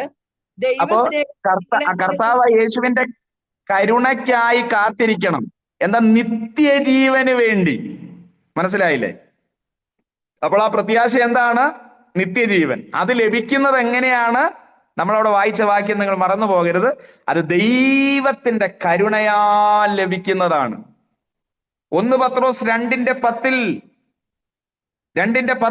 അവിടെ ഇങ്ങനെ വായിക്കുന്നത്: നമ്മൾ കരുണ ലഭിക്കാത്തവരായിരുന്നു, എന്നാൽ അന്ധകാരത്തിൽ നിന്ന് അത്ഭുത പ്രകാശത്തിലേക്ക് അല്ലെങ്കിൽ നിത്യജീവനിലേക്ക് പ്രവേശിച്ചപ്പോൾ നമ്മൾ കരുണ ലഭിച്ചവരായി മാറി. ഞാൻ നിങ്ങളോട് പറയാം, നമ്മൾ കരുണ ലഭിച്ചവരാണ്. നമ്മോട് കരുണ തോന്നിയ ഒരു ദൈവമുണ്ട്. റോമാലേഖനം 9-ാം അധ്യായം 23-ാം വാക്യത്തിൽ ഇവിടെ ഇങ്ങനെയാണ് വായിക്കുന്നത്. റോമർ 9:23 വായിക്കുന്നത്: ജാതികളിൽ നിന്നും വിളിച്ച് തേജസ്സിനായി ഒരുക്കിയ കരുണാപാത്രമാണ് നമ്മൾ. ഓക്കെ, ജാതികളിൽ നിന്നും വിളിച്ച് തേജസ്സിനായി ഒരുക്കിയ കരുണാപാത്രമാണ് നമ്മൾ. അതുകൊണ്ടാണ് നമ്മുടെ പ്രാർത്ഥനാ മുറിയിൽ, ആരാധനാലയത്തിനകത്ത് നമ്മൾ പ്രാർത്ഥിക്കുമ്പോൾ ഇങ്ങനെ പറയും, കരുണാമയനായ ദൈവമേ. തുടക്കം അങ്ങനെയല്ലേ? കരുണാനിധിയായ ദൈവമേ. തുടക്കം അങ്ങനെയല്ലേ? കരുണാസമ്പന്നനായ ദൈവമേ. കണ്ടില്ലേ? അപ്പൊ എവിടെ നിന്ന് വന്നതാ ഈ കരുണ? അത് ഇവിടെ നിന്ന് വന്നതാ. സ്തോത്രം. ഞാൻ പറയാം, ദൈവത്തിന്റെ കരുണാധിക്യ പ്രകാരമുള്ള ജീവനുള്ള പ്രത്യാശയ്ക്കായിട്ട്. അപ്പോൾ ആ പ്രത്യാശ എന്താണ്? നിത്യജീവനാണ്. നിത്യജീവൻ. മുൻപേ നമ്മൾ കരുണ ലഭിക്കാത്തവർ, ഇപ്പോൾ നമ്മൾ ജാതികളിൽ നിന്ന് വിളിച്ച് തേജസ്സിന് വേണ്ടി ഒരുക്കപ്പെട്ട കരുണാ പാത്രങ്ങളാണ് നമ്മൾ. അതുകൊണ്ട് നമ്മുടെ പ്രാർത്ഥനാമുറിയിൽ കരുണാസമ്പന്നനെ എന്ന് വിളിച്ച് നാം പ്രാർത്ഥിക്കുകയാണ്. ഞാൻ ആ ഭാഗം അവസാനിപ്പിക്കാൻ പോവുക. മർക്കോസിന്റെ സുവിശേഷം 10-ാം അധ്യായം 47-ാം വാക്യം നമ്മൾ പഠിക്കുമ്പോ ബർത്തിമായി നിലവിളിക്കുന്ന നിലവിളി നിങ്ങളൊന്ന് ശ്രദ്ധിച്ചേ. എന്താ നിലവിളിക്കുന്നത്? പെട്ടെന്ന് ഓർമ്മ വരുന്നവൾ ഒന്ന് പറഞ്ഞേ, എന്താ ബർത്തിമായി നിലവിളിക്കുന്നത്? യേശുവേ എന്നോട് കരുണ തോന്നണമേ. അവിടെ എന്താ തോന്നണെന്നാ പറഞ്ഞേ? കരുണ തോന്നണമേ. സ്തോത്രം. 48-ാം വാക്യം നമ്മൾ വായിക്കുമ്പോൾ കരുണയില്ലാത്തവര് പറഞ്ഞു, മിണ്ടിപ്പോകരുത്. സ്തോത്രം. കരുണ തോന്നണമേ എന്ന് നിലവിളിക്കുന്ന ബർത്തിമായിയോട് കരുണയില്ലാത്തവര് പറഞ്ഞു മിണ്ടരുത്. പക്ഷെ അവൻ അധികം നിലവിളിച്ചെന്നാ പറയുന്നേ. യേശുവിന് തന്നോട് കരുണ തോന്നി. സ്തോത്രം. നമുക്ക് ദൈവത്തെ സ്തുതിക്കാൻ വകയുണ്ട്. എന്താ സ്തുതിക്കാൻ വകയുള്ളത്? കർത്താവേ, കരുണ തോന്നിയതിനായി സ്തോത്രം. എന്നോട് കരുണ തോന്നിയതിനായി സ്തോത്രം. എളിയവരായിരുന്ന, പൊടിയിൽ കിടന്നിരുന്ന, ഒരു യോഗ്യതയും ഇല്ലാതിരുന്ന, അവൻ ഒന്നിനും കൊള്ളാതിരുന്ന എന്നോട് അങ്ങേക്ക് കരുണ തോന്നിയതിനായി സ്തോത്രം. Praise the Lord. Praise the Lord. Okay, അപ്പോൾ ദൈവത്തിന്റെ കരുണ വലുതാണ്. അപ്പൊ കരുണയുള്ളവർ ഭാഗ്യവാന്മാർ, അവർക്കാണ് കരുണ ലഭിക്കുന്നത്. കരുണ വിതച്ച് കൊയ്യുകയാണ്. അടുത്ത വാക്യം 5-ാം അധ്യായം അതിന്റെ 8-ാമത്തെ വാക്യം കൂടി ഒന്ന് വായിച്ചാലും. ഹൃദയശുദ്ധിയുള്ളവർ ഭാഗ്യവാന്മാർ, അവർ ദൈവത്തെ കാണും. ഓക്കെ, ഇത് നമ്മൾ വളരെയേറെ നിന്ന് പഠിക്കേണ്ട, നമ്മുടെ ഹൃദയത്തിന്റെ അകത്ത് കയറേണ്ട ഒരു വചനമാണ് ഇപ്പൊ നമ്മൾ വായിച്ചത്. ആ വായിച്ച വാക്യം എങ്ങനെയാണ്? ഹൃദയശുദ്ധിയുള്ളവർ ഭാഗ്യവാന്മാർ, അവർ ദൈവത്തെ കാണും. ദൈവത്തെ കാണാനുള്ള ഏക മാർഗം ഏതാണെന്ന് ചോദിച്ചാൽ ഒരൊറ്റ മാർഗമേ ഉള്ളൂ, ശുദ്ധീകരണം പ്രാപിക്കുക എന്നുള്ളതാണ്. ശുദ്ധീകരണം പ്രാപിച്ചവന് ദൈവത്തെ കാണാൻ പറ്റും. ശുദ്ധീകരണമാണ് ദൈവത്തെ കാണാനുള്ള ഏക മാർഗം എന്ന് പറയുന്നത്. അതുകൊണ്ടാണ് സാത്താൻ ആദ്യം കൈവശമാക്കുന്നത് എന്താണെന്നറിയാവോ? അമ്മച്ചിമാരെ പറഞ്ഞേ, ആദ്യം കൈവശമാക്കുന്നത് എന്താ? ഹൃദയമാണ്. ഹൃദയം. സ്തോത്രം. വചനത്തിൽ വാക്യമുണ്ടോ? ഉണ്ട്. അപ്പോസ്തലപ്രവൃത്തി 5:3 ഒന്ന് വായിച്ചേ.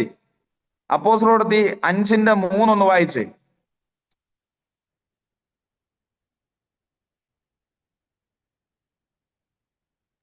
അപ്പോൾ പത്രോസ്, അനന്യാസേ, പരിശുദ്ധാത്മാവിനോട് വ്യാജം കാണിപ്പാനും നിലത്തിന്റെ ഇടയിൽ കുറെ എടുത്തു വെയ്പ്പാനും സാത്താൻ നിന്റെ ഹൃദയം കൈവശമാക്കിയത് എന്ത്? എവിടാ കൈവശമാക്കിയേ? ഹൃദയം കൈവശമാക്കി. അപ്പൊ സാത്താൻ അറിയാൻ ഹൃദയം കൈവശമാക്കിയാൽ എല്ലാം പോയി. ആമേൻ. പത്രോസ് അനന്യാസിനോട് പറയുകയാണ്, നിന്റെ വിലയിൽ നിന്റേതാണ്, വിൽക്കും മുമ്പേ നിന്റേതാണ്, വിറ്റ ശേഷവും നിന്റേതാണ്. പക്ഷേ അതിൽ കുറെ മാറ്റി വെച്ചിട്ട് എന്റെ മുമ്പിൽ നിന്ന് വ്യാജം പറയത്തക്കവണ്ണം നിന്റെ ഹൃദയത്തെ സാത്താൻ കൈവശമാക്കി.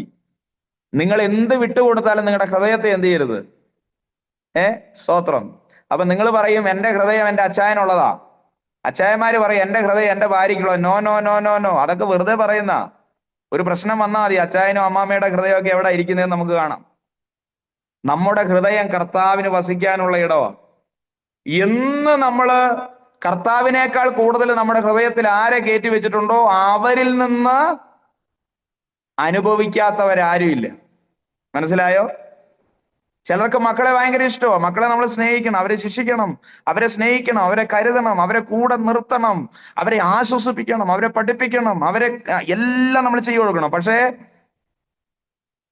നമ്മുടെ ഹൃദയത്തിന്റെ അകത്ത് അമിതമായി അവരെ സ്നേഹിച്ച് ദൈവത്തെക്കാൾ അവരെ സ്നേഹിപ്പാൻ നമ്മൾ എന്ത് ചെയ്യരുത്? സ്തോത്രം. നമ്മൾ ചിലപ്പം പറയുമായിരിക്കാം. കഴിഞ്ഞ ദിവസം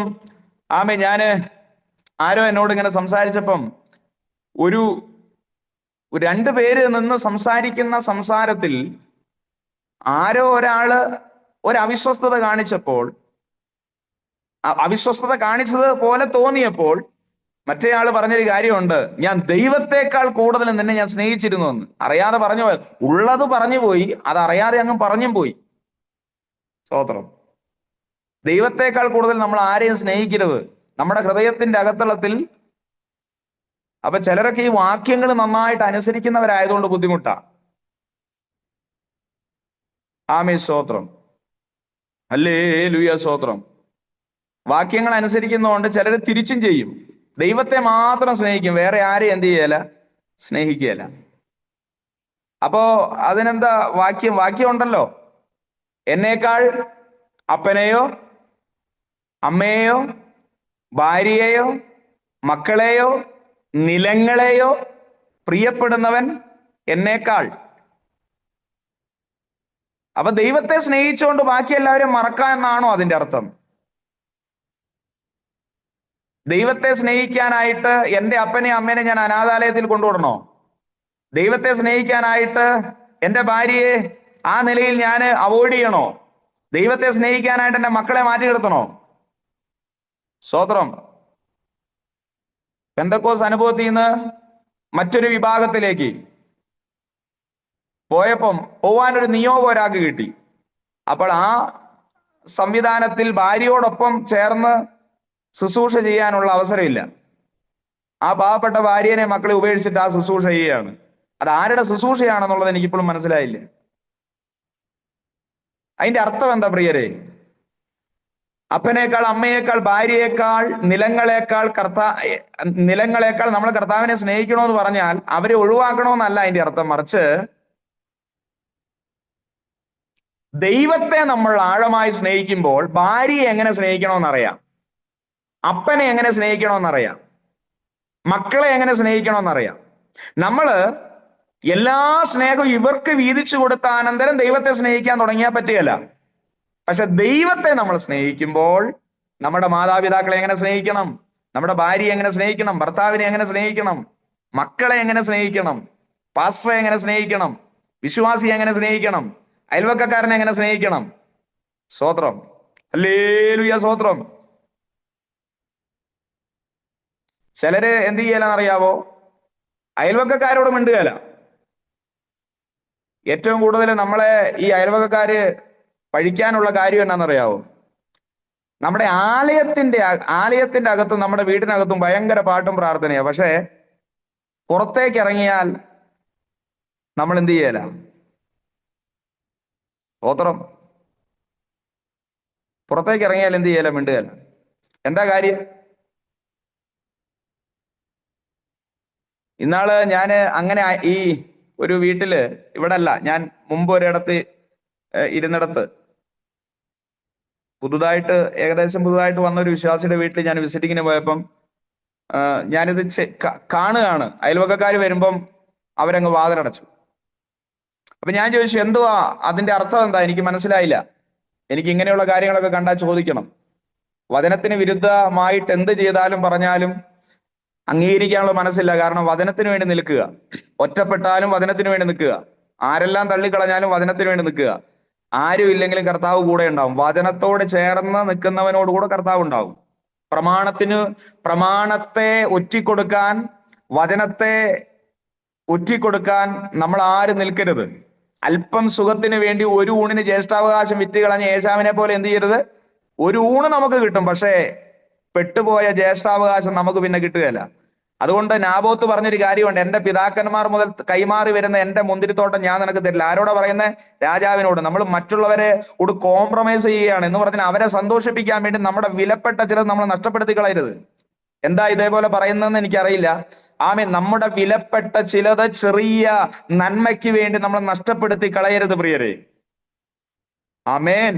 വചനത്തിന് വേണ്ടി നിൽക്കുക. അപ്പൊ ഞാൻ അവരോട് ചോദിച്ചു, എന്താ ഇതിന്റെ കാര്യം എനിക്ക് മനസ്സിലാകുന്നില്ല. അപ്പൊ അവര് പറഞ്ഞൊരു കാര്യമുണ്ട്, അതെ പാസ്റ്ററെ, ഞങ്ങളെ ഒരാൾ പറഞ്ഞ് പഠിപ്പിച്ചത് ഇങ്ങനെയാണ്. എന്തുവാ പറഞ്ഞ് പഠിപ്പിച്ചത് ഇങ്ങനെയാണ്, ഈ മറ്റുള്ളവരോട് എന്ത് ചെയ്യരുത്, നമ്മുടെ കൂട്ടരോട് മാത്രമേ നമുക്ക് മിണ്ടാൻ പാടൂ, മറ്റുള്ളവരോട് നമ്മൾ എന്ത് ചെയ്യരുത്, സംസാരിക്കാൻ പാടില്ല. അപ്പൊ ഞാൻ ചോദിച്ചു, എന്താണ് അങ്ങനെ പറയാൻ കാര്യം എന്താ?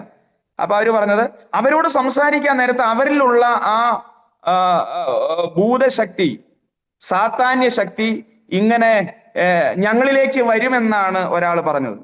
ഞാൻ പറഞ്ഞു, ആ അയൽവക്കക്കാരിൽ ഇരിക്കുന്നതിനേക്കാളും ഭൂതം നിങ്ങളോട് പറഞ്ഞവന്റെ അകത്തിരിക്കുന്നതുകൊണ്ടാണ് എന്ത് ചെയ്യുന്നത്, ഇപ്പോൾ നിങ്ങൾ ഇത് പിന്തുടരുന്നത്.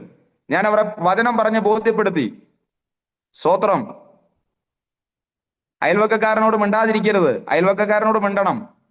നമുക്ക് എന്തെങ്കിലും വന്നാൽ ആദ്യം ഓടി വരാൻ അവരെ ഉണ്ടാകുക. സ്തോത്രം. Praise the Lord. ഞാൻ ഇതിനു മുമ്പ് ഇരുന്ന ചർച്ചിൽ നിന്ന് എനിക്ക് സെന്റ് ഓഫിന് 100 പേരിലധികം പുറത്തുനിന്നുണ്ടായിരുന്നു.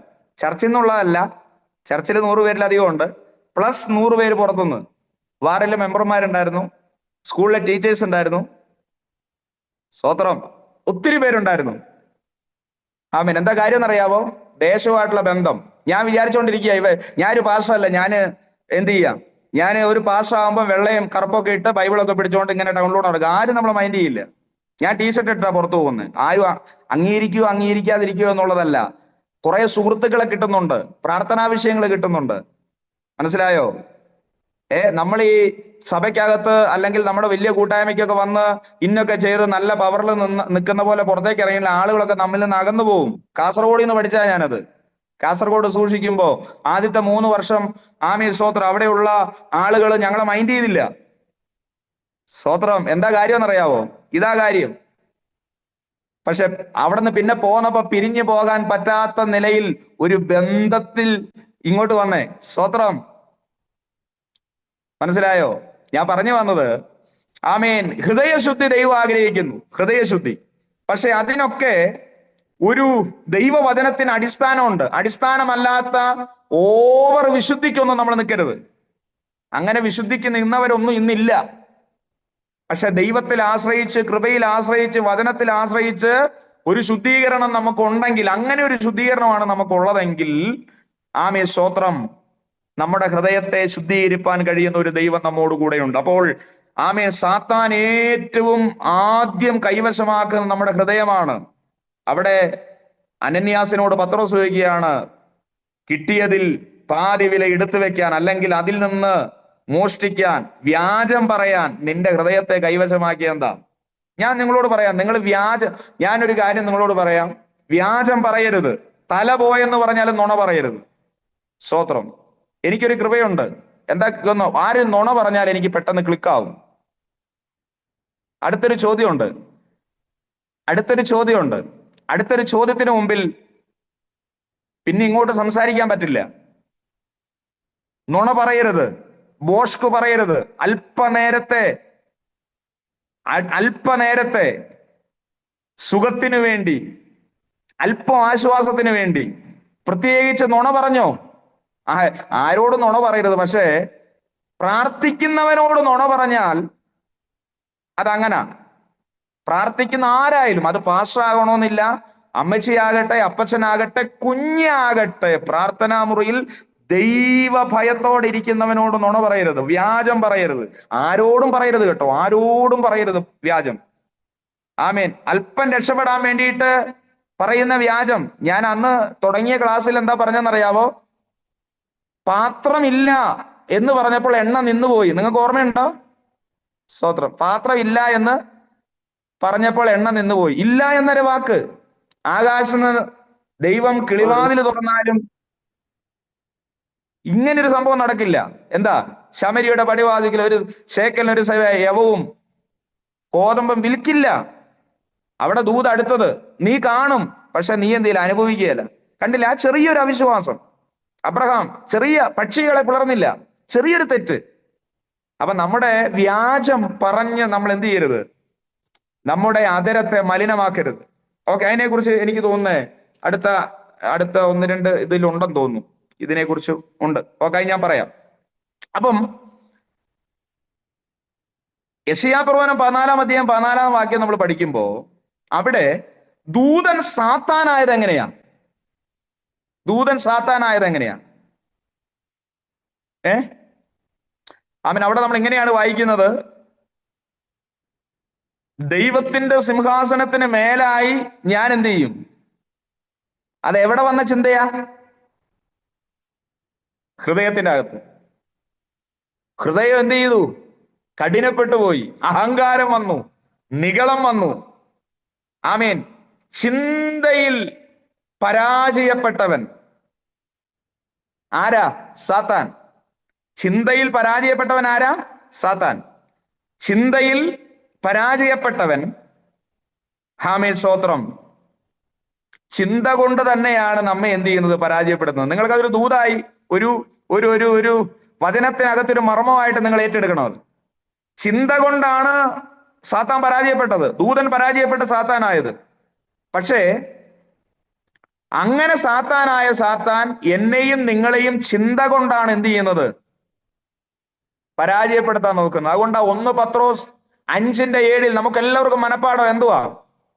അവൻ നിങ്ങൾക്കായി കരുതുന്നതാകയാൽ നിങ്ങളുടെ സകല ചിന്താകുലവും അവന്റെ മേൽ ഇല്ലേ? സ്തോത്രം. ചിന്താകുലം. സാത്താൻ തന്റെ ചൂണ്ടക്കൊളുത്തിൽ ഇടുന്ന ഇരയാണ് ചിന്ത. അത് ഇരയാണ്. അത് എവിടെയാ ഇടുന്നതെന്ന് അറിയാവോ? നമ്മുടെ ഹൃദയത്തിലാ.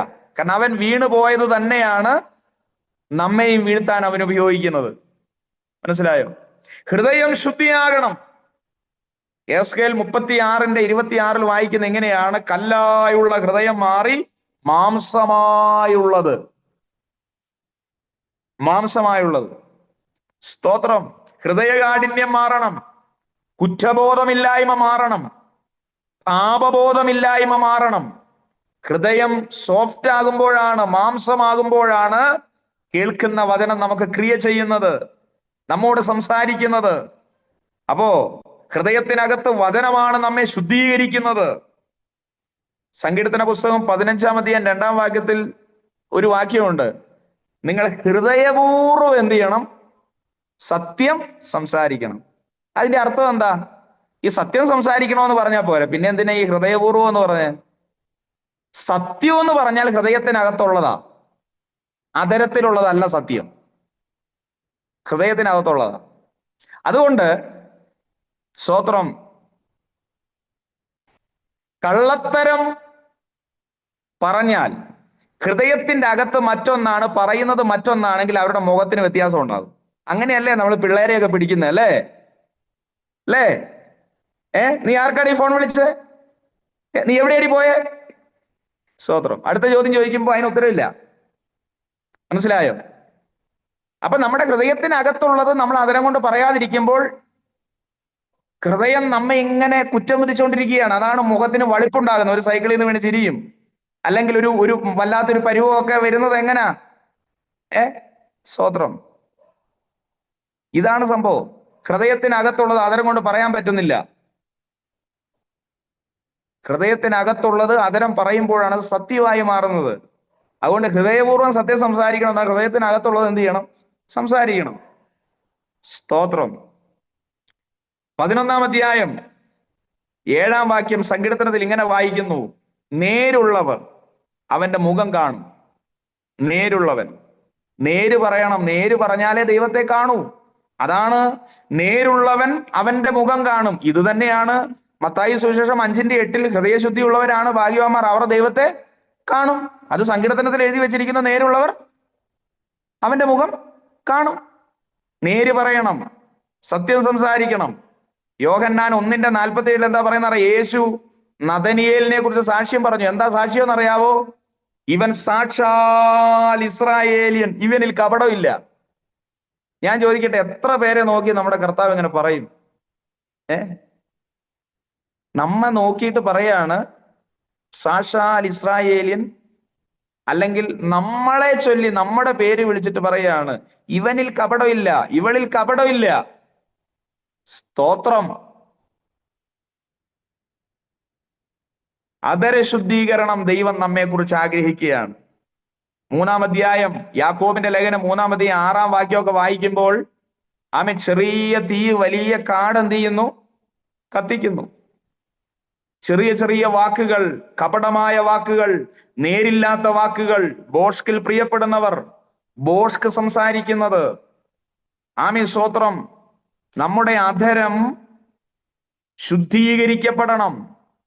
കാരണം ഞാനിങ്ങനെ ചിന്തിക്കാറുണ്ട്, ഈ കർത്തൃമേശയൊക്കെ, ഈ സത്യം പറഞ്ഞാൽ ഏറ്റവും കൂടുതൽ രോഗികൾ ഇപ്പൊ ഉള്ളത് എവിടാന്നറിയാവോ?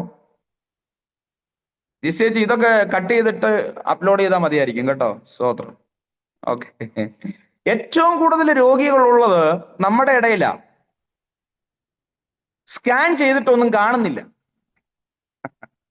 വെള്ളിയാഴ്ച എന്താ പ്രാർത്ഥനയ്ക്ക് വരാത്ത? വെള്ളിയാഴ്ച പാസ്റ്റർ, അതെ ഡോക്ടർ പറഞ്ഞിരുന്നു, അത് വെള്ളിയാഴ്ച തന്നെ പോണം.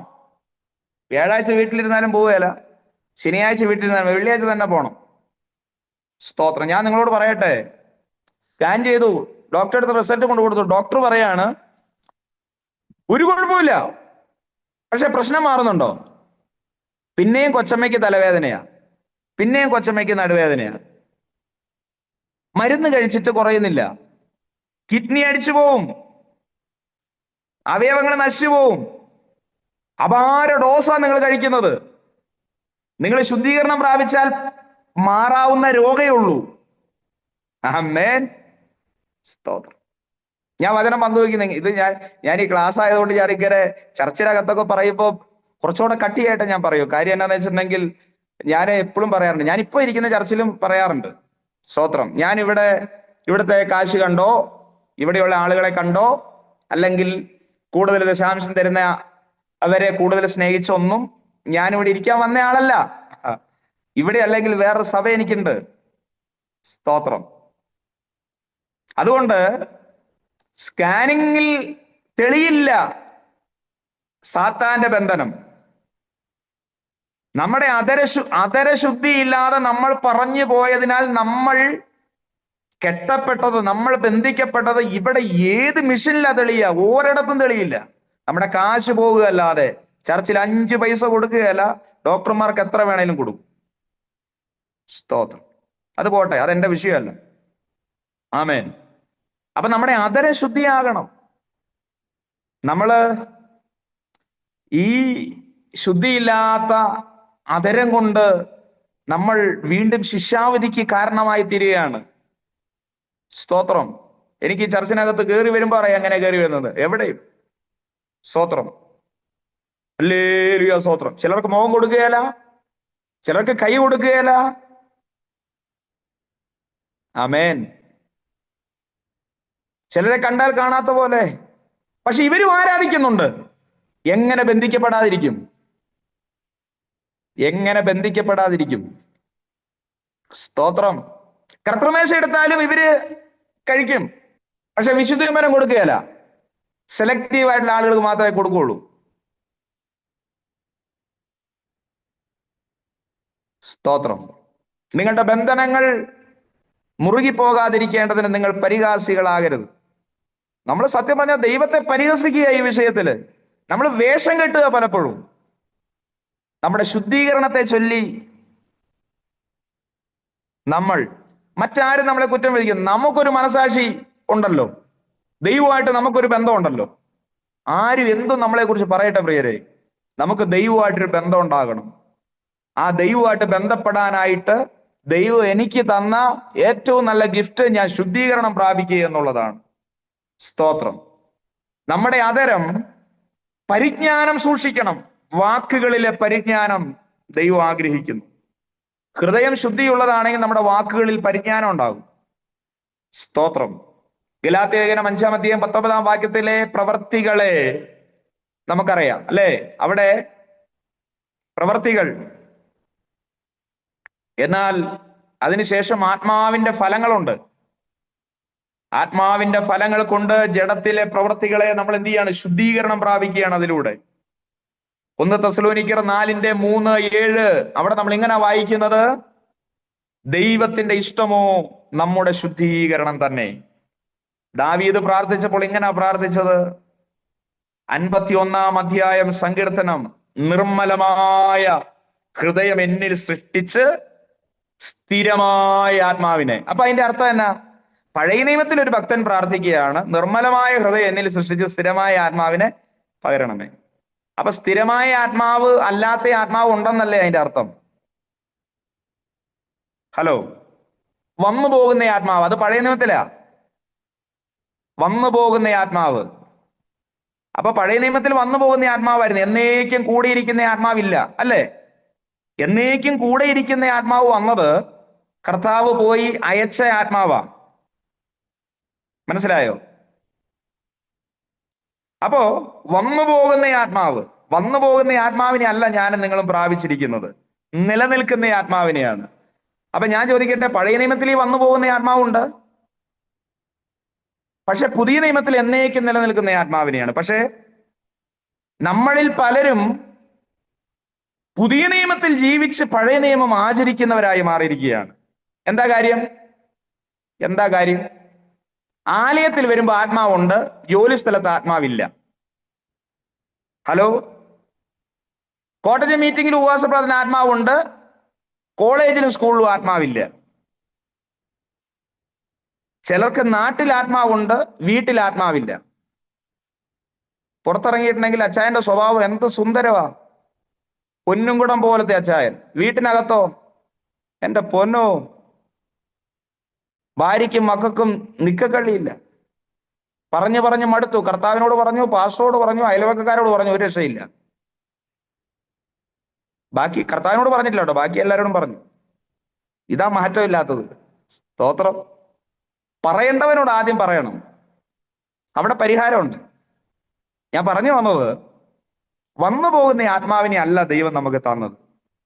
ഞാൻ നിങ്ങളോട് സംസാരിക്കുന്ന ഇതേ ആത്മാവിനാലാകണം ഞാൻ നാളെ എൻ്റെ സഭയിലെ വിശ്വാസികളോട് സംസാരിക്കുക.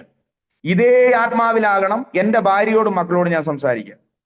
ഇതേ ആത്മാവിലാകണം ഞാൻ ടൗണിൽ ഇറങ്ങിയാൽ സംസാരിക്കുക. ഇതേ ആത്മാവിലാകണം എൻ്റെ സഹശുശ്രൂഷകന്മാരെ കാണുമ്പോൾ ഞാൻ എന്ത് ചെയ്യാൻ? സംസാരിക്കാൻ. സ്തോത്രം. വന്നു പോകുന്ന ആത്മാവ്. ആമേൻ. ഇന്നത്തെ കാലത്ത് അങ്ങനെയാ. സ്തോത്രം. ആത്മാവ് വരുമ്പോ ശുശ്രൂഷ, അല്ലാത്തപ്പം തല ദലീലയുടെ മടിയിലും.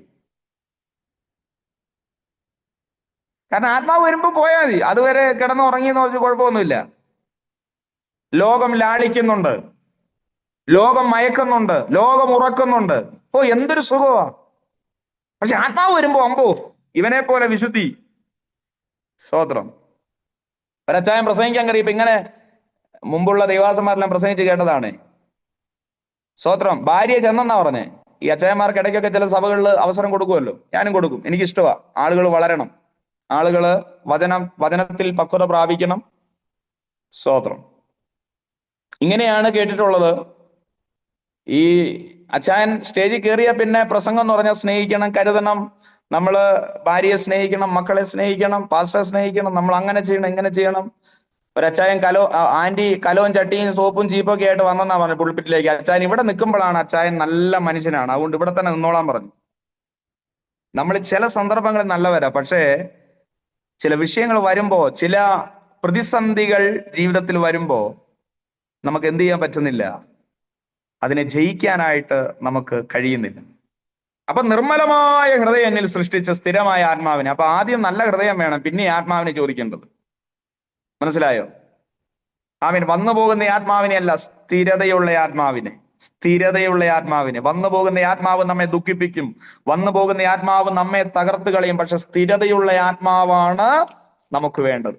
Praise the Lord. സ്ഥിരതയുള്ള ആത്മാവിനെ, ആമേ സ്തോത്രം, ദൈവം ആഗ്രഹിക്കുകയാണ്. ഓക്കെ, അപ്പോൾ ആ കാര്യവും ഞാൻ വിടുകയാണ്. മത്തായി സുവിശേഷം 5-ാം അധ്യായം 9-ാം വാക്യം ഒന്ന് വായിക്കാമോ?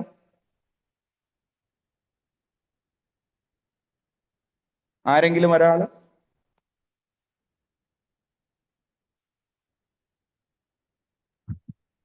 മത്തായി സുവിശേഷം ഇല്ലേ ബൈബിളില്? സമാധാനം ഉണ്ടാക്കുന്നവർ ഭാഗ്യവാന്മാർ, അവർ ദൈവത്തിന്റെ ഓക്കെ. പുത്രന്മാർ എന്ന് വിളിക്കപ്പെടും. സ്തോത്രം. 5:9 ഇങ്ങനെ പറയുന്നത്, സമാധാനം ഉണ്ടാക്കുന്നവർ ഭാഗ്യവാന്മാർ, അവർ ദൈവത്തിന്റെ പുത്രന്മാർ എന്ന് വിളിക്കപ്പെടും.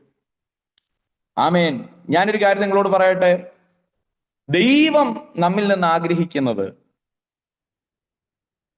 തന്റെ പുത്രനായി അറിയപ്പെടാൻ. നമ്മൾ പിതാവേ എന്ന് വിളിക്കുമ്പോൾ നമ്മൾ പുത്രന്മാരാ അല്ലെങ്കിൽ പുത്രിമാരാ. എന്നാൽ അവരുടെ ക്വാളിറ്റി യേശു കർത്താവ് പറഞ്ഞ എന്താണെന്നറിയാവോ? അവർ സമാധാനം ഉണ്ടാക്കുന്നവരായിരിക്കണം. അവിടെ തന്നെ നമ്മൾ അവിടെ തന്നെ നമുക്ക് ചിന്തിക്കാൻ ഒരു വിഷയമുണ്ട്. എന്താണെന്നറിയാവോ? സമാധാനം ഉണ്ടാകുന്നതല്ല, പിന്നെയോ ഉണ്ടാക്കുന്നതാണ്. സ്തോത്രം. നമ്മളൊരു വിഷയം നടക്കാൻ നേരത്തെ എരുതിയിൽ എണ്ണ ഒഴിക്കുന്ന പോലെ ഞാനും അത് കണ്ടിരുന്നു, ഞാനും അത് കേട്ടായിരുന്നു എന്ന് പറഞ്ഞ് എന്ത് ചെയ്യരുത്, പോകരുത്. സ്തോത്രം. ആ വിഷയത്തെ എങ്ങനെ തണുപ്പിക്കാം, സമാധാനപരമായിട്ട് നമുക്ക് അതിനെ എങ്ങനെ ഇല്ലാതാക്കാം, എങ്ങനെ ആ വിഷയത്തെ സോൾവ് ചെയ്യാം എന്നാണ് നാം ചിന്തിക്കേണ്ടത്. നമ്മൾ സമാധാനം ഉണ്ടാക്കണം. ആമേൻ. വ്യക്തികളിൽ സമാധാനം ഉണ്ടാകണം. വ്യക്തികളിൽ സമാധാനം ഇല്ലാതാകുമ്പോഴാണ് അത് കുടുംബത്തിലേക്ക് ബാധിക്കുന്നത്. കുടുംബത്തിനകത്തെ സമാധാനക്കേടാണ് അത് സഭയിലേക്ക് വരുന്നത്. ഞാൻ ചോദിക്കട്ടെ, എന്നിലുള്ള മാനസിക സമ്മർദ്ദം, സമാധാനക്കേട് എന്റെ ഭവനത്തിന്റെ അകത്തുണ്ടാവും. കഴിഞ്ഞ ദിവസം ഒരു ആന്റി സംസാരിച്ചപ്പോൾ ഇങ്ങനെ പറവാനിടയായി തീർന്നു, പക്ഷെ എന്റെ വീട്ടിൽ ഞങ്ങൾ വളരെ സന്തോഷത്തോടെ പോകുന്നു, പക്ഷേ എന്റെ മകൻ വയലന്റ് ആയി കഴിഞ്ഞാൽ എന്ന് പറഞ്ഞിട്ടുണ്ടെങ്കിൽ കുറച്ച് ദേഷ്യപ്പെട്ട് ഞങ്ങളുടെ എല്ലാ സമാധാനം അങ്ങ് പോകും, ഞങ്ങളുടെ എല്ലാ നല്ല മൂടും അങ്ങ് പോകും. ശരിയാ, ചില ഭവനത്തിന്റെ അകത്തളത്തിൽ ഒരെണ്ണം മതി ഉള്ള സമാധാനം എല്ലാം നഷ്ടപ്പെടുത്താൻ. സ്തോത്രം. സമാധാനം ഉണ്ടാകുന്നതല്ല, സമാധാനം ഉണ്ടാക്കുന്നത്. അത് നമ്മുടെ വ്യക്തികളിൽ, നമ്മിൽ സമാധാനം വേണം. സ്തോത്രം. ഒരു ഭാഗത്ത് അപ്പൊ ഞാൻ നിങ്ങളോട് ഞാൻ സംസാരിക്കുമ്പോൾ ഇങ്ങനെ നിങ്ങൾക്ക് ചിന്തിക്കാം, പക്ഷെ ജീവിതത്തിൽ ഒന്നല്ലെങ്കിൽ മറ്റൊരു തരത്തിൽ വലിയ പ്രതിസന്ധിയിലൂടെയാണ് ഞങ്ങൾ കടന്നു പോകുന്നത്. ഞങ്ങൾ ആഗ്രഹിക്കുന്ന ഒന്ന് ഞങ്ങൾക്ക് നേടിയെടുക്കാൻ പറ്റുന്നില്ല, എങ്കിലും ഞങ്ങൾ പ്രാർത്ഥിക്കുന്നു, ദൈവം ചെയ്യുമെന്ന് ഞങ്ങൾക്ക് വിശ്വാസമുണ്ട്. പലപ്പോഴും ഞങ്ങളുടെ സമാധാനത്തെ നഷ്ടപ്പെടുത്തുന്ന സാഹചര്യങ്ങൾ ഞങ്ങൾക്കുണ്ട്. ഞങ്ങൾക്ക് മുൻപോട്ട് പോകാൻ ഞങ്ങൾക്ക് കഴിയുന്നില്ല. സ്തോത്രം. അങ്ങനെയുള്ള സന്ദർഭങ്ങളിലൂടെ കടന്നു പോകുന്നവർ, ഞാൻ ഈ പറയുന്ന വചനം, എനിക്ക് സമാധാനമില്ല ഭാഷ, പിന്നെ ഞാൻ എങ്ങനെ സമാധാനം ഉണ്ടാക്കുക? സ്തോത്രം. ഒരു ഭാഗത്ത് നമുക്ക് പ്രതിസന്ധികളൊക്കെ ഉണ്ടെങ്കിലും മറുഭാഗത്തെ സമാധാനക്കേടാണ് ഇപ്പുറത്തെ ഭാഗത്ത് നമ്മെ ശുദ്ധീകരിക്കുന്നത് നമ്മൾ മനസ്സിലാക്കണം. ദൈവവചനം അതാ നമ്മെ പഠിപ്പിക്കുന്നത്. ഒരു ഭാഗത്തെ കഷ്ടത, ഒരു ഭാഗത്തെ വേദന, ഒരു ഭാഗത്തെ ഒറ്റപ്പെടലുകളാണ് മറുഭാഗത്ത് നമ്മെ ശുദ്ധീകരണത്തിലേക്ക് നയിക്കുന്നത്.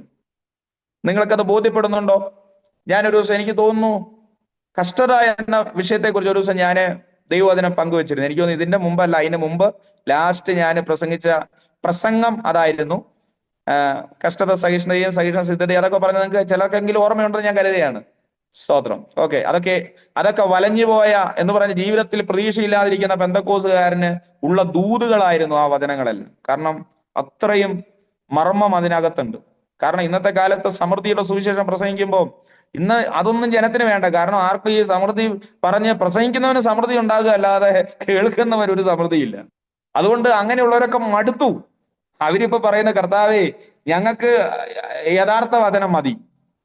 ആ യഥാർത്ഥ വചനമാണ് ഞാൻ ഒരു ഭാഗത്ത് നമുക്ക് പ്രതിസന്ധി ഉണ്ടാകുമ്പോൾ ആ പ്രതിസന്ധി നമ്മെ ശുദ്ധീകരിച്ച് അടുത്ത തലത്തിൽ എത്തിക്കുന്നു. ഇതാണ് ദൈവം നമ്മെ കുറിച്ച് ആഗ്രഹിക്കുന്നത്. ഞാൻ ആ ഭാഗം അങ്ങ് വിടുകയാണ്. അപ്പോൾ വ്യക്തികളിൽ സമാധാനം, കുടുംബങ്ങളിൽ സമാധാനം, സഭയിൽ സമാധാനം. ഇന്ന് സഭകളിലൊന്നും സമാധാനമില്ല. കഴിഞ്ഞ ദിവസം ഒരു കുടുംബം പറയുക, പാസ്റ്ററെ സഭയിൽ പോകുന്നത് ഞങ്ങള് ഇവിടെ എന്റെ ചർച്ചിൽ വരുന്ന കുടുംബമല്ല, ഞങ്ങൾ സഭയിൽ പോകുന്നത് ഞങ്ങൾ സമാധാനത്തിന് വേണ്ടിയാ, പക്ഷെ അവിടെ പോകുമ്പോൾ ഉള്ള സമാധാനം പോവാം. പിന്നെ സമാധാനം വീട്ടിൽ വരുമ്പോ ഞാൻ കുറച്ച് ആശ്വാസം കിട്ടാൻ വേണ്ടിയിട്ടാണ് അങ്ങ് പോകുന്നത്. പിന്നെ അവിടെ പോയി അവിടുത്തെ ഇതെല്ലാം കാണാൻ നേരത്ത് പോവാ. ഞാനൊരു കാര്യം പറയാം, നമ്മുടെ ജീവിതത്തിൽ ആദ്യം സമാധാനം ഉണ്ടാകണം. ആ സമാധാനം നമ്മൾ ഭവനത്തിനകത്ത് വിതയ്ക്കണം. ഇനി അച്ചായൻ കുറച്ച് സമാധാനക്കേട് ഉണ്ടാക്കുന്ന ആളാണെന്നിരിക്കട്ടെ, പക്ഷെ നമ്മുടെ സമാധാനം കുറച്ച് കൂടുതൽ അച്ചായന്റെ കുറവിലേക്ക് അങ്ങ് പകരാൻ നേരത്തെ അവിടെ ഈക്വൽ ആകും. ഹലോ, അത് തിരിച്ചും അങ്ങോട്ടും അങ്ങനെ തന്നെയാണ്. ചില വീട്ടിൽ അമ്മാമ്മമാരാ ഒരു സ്വസ്ഥയം കൊടുക്കുകയല്ല. സ്തോത്രം. പഞ്ഞി വെച്ചുകൊണ്ട് നടക്കുന്ന അച്ചായന്മാരുണ്ട് ചില വീടുകളിൽ.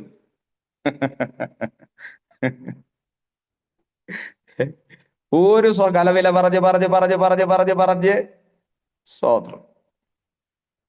ഞങ്ങൾ ഈ പാസ്റ്റർമാരായതുകൊണ്ടേ കുറെ ഒന്നും അങ്ങോട്ടും ഇങ്ങോട്ടും പറയാൻ പറ്റില്ലെന്നേ ഉള്ളൂ. കാരണം ഞങ്ങളിൽ അത് ഒതുങ്ങണം.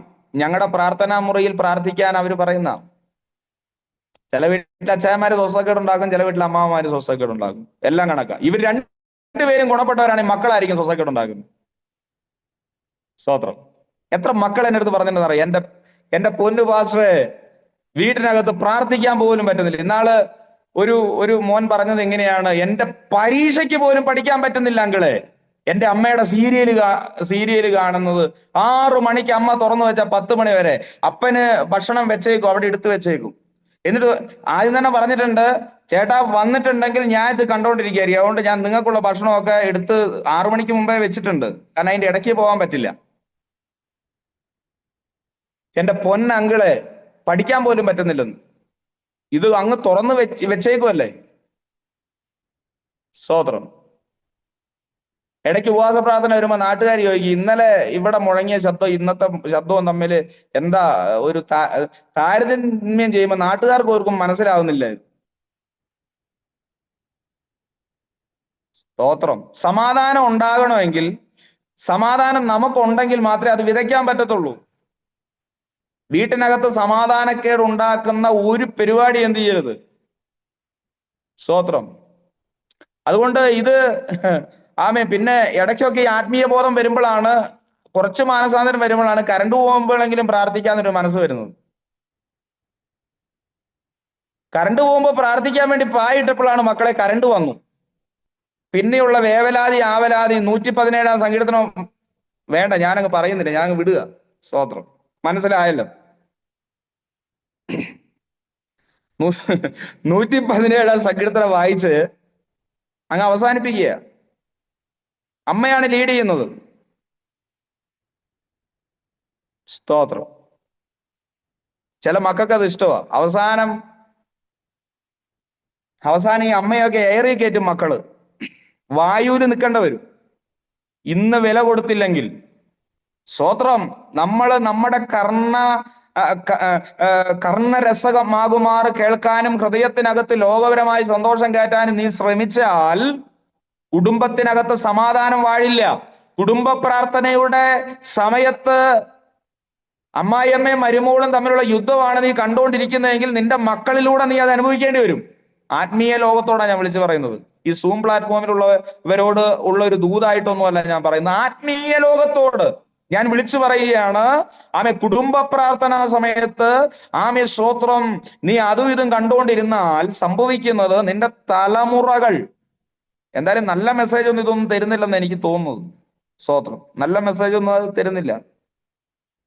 ഇന്ന് ആ മോഡലിലാണ് പല കുറ്റകൃത്യങ്ങളും നടക്കുന്നത്. സ്തോത്രം. ഞാൻ ഇങ്ങനെ ചിന്തിക്കാറുണ്ട്, കർത്താവേ ഈ മാതാപിതാക്കളുടെ കണ്ണൊന്ന് തുറന്നിരുന്നെങ്കിൽ. സ്തോത്രം. ഞാൻ ഈ യൗവനക്കാരുടെ ഇടയിൽ പ്രവർത്തിക്കുന്ന ആളാ. മലബാറിൽ സിയുടെ പ്രവർത്തനങ്ങൾക്ക് ഞങ്ങള് കമ്മിറ്റിയായി കൂടുമ്പോൾ, പല മീറ്റിങ്ങുകൾ ക്രമീകരിക്കുമ്പോഴൊക്കെ ഞങ്ങൾ ഇങ്ങനെ ചിന്തിക്കും, യൗവനക്കാരെ വചനത്തിലേക്കും പ്രമാണത്തിലേക്കും പ്രാർത്ഥനയിലേക്കും അവരെ ഒന്ന് മടക്കി വരുത്താൻ ഞങ്ങൾ എന്തും ചെയ്യാൻ തയ്യാറാണ്. സ്തോത്രം. പക്ഷെ ഇത് ഞങ്ങൾക്ക് ഈ നിലയിലുള്ള ക്രമീകരണങ്ങൾ ചെയ്യാനുള്ള മനസ്സുണ്ട്, പക്ഷെ പല മാതാപിതാക്കൾക്കും മനസ്സില്ല. സ്തോത്രം. കുറെ കാര്യങ്ങളുണ്ട്, അതൊന്നും എനിക്ക് ഈ സോഷ്യൽ മീഡിയയിലൂടെ പറയാൻ താല്പര്യമില്ല. ഞാൻ പറഞ്ഞു വന്നത്, സമാധാനം ഉണ്ടാക്കുന്നവരാണ് ഭാഗ്യവാന്മാർ.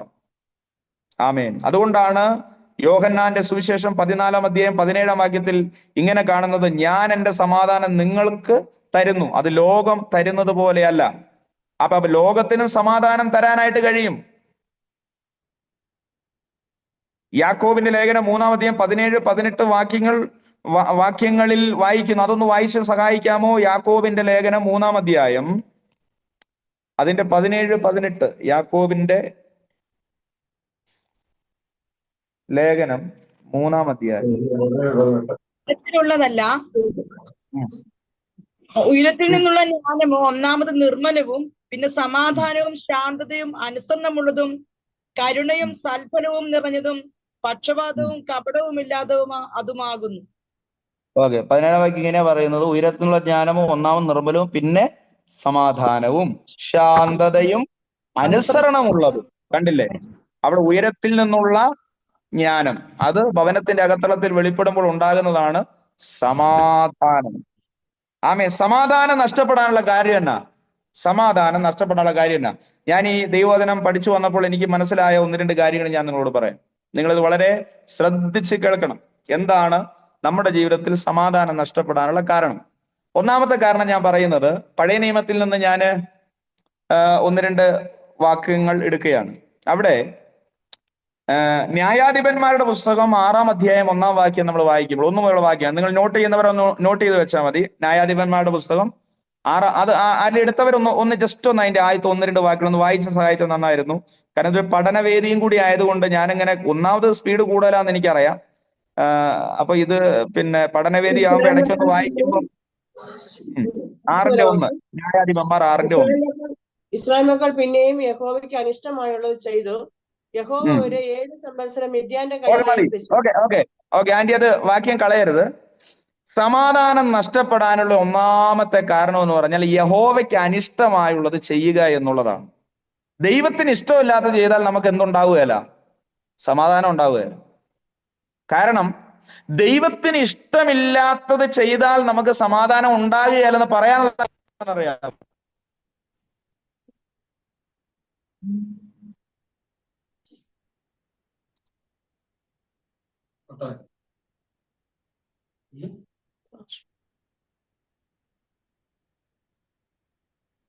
കേൾക്കാമോ? കേൾക്കാലോ അല്ലെ? ഓക്കെ. എന്തുകൊണ്ടാണ് നമുക്ക് സമാധാനം ഉണ്ടാകാത്തത്? സമാധാനം ഉണ്ടാകാത്തതിന്റെ കാരണം, ഒന്ന്, യഹോവയ്ക്ക് അനിഷ്ടമായത് ചെയ്യുന്നതാണ്. അപ്പൊ ദൈവത്തിന് ഇഷ്ടമില്ലാത്തത് നമ്മൾ ചെയ്യുമ്പോൾ നമ്മുടെ സമാധാനം നഷ്ടപ്പെടാനുള്ള കാര്യം എന്താണെന്നറിയാവോ? അതോടെ ഞാൻ നിങ്ങളോട് പറയാം. ഇതൊക്കെ ഞാൻ പറയുന്ന എല്ലാം വളരെ ആത്മീയ മേഖലയിലെ മർമ്മങ്ങളാണ് ഞാൻ പറയുന്നത്. ഒരുവൻ രക്ഷിക്കപ്പെടുമ്പോൾ അവൻ എന്ത് പറഞ്ഞാ രക്ഷിക്കപ്പെടുന്നേ? രക്ഷിക്കപ്പെട്ട ആരെങ്കിലും ഉണ്ടെങ്കിൽ ഒന്ന് പറഞ്ഞേ, എങ്ങനെയാണ് നമ്മൾ രക്ഷിക്കപ്പെടുന്നത്? രഹോബോത്ത് മിനിസ്ട്രിയിൽ എത്ര പേര് രക്ഷിക്കപ്പെട്ടവരാന്ന് നോക്കട്ടെ. ഒരാൾ പറഞ്ഞോ? യേശുവിന്റെ പാപങ്ങൾക്ക് വേണ്ടി മരിച്ചു, അടക്കപ്പെട്ട്, ഉയർത്തെഴുന്നേറ്റ് ഞാൻ ഹൃദയത്തിൽ രക്ഷിച്ചു. എല്ലാവരെയും ജിസ്യേച്ചി രക്ഷിച്ചു. സ്തോത്രം. ഓക്കെ.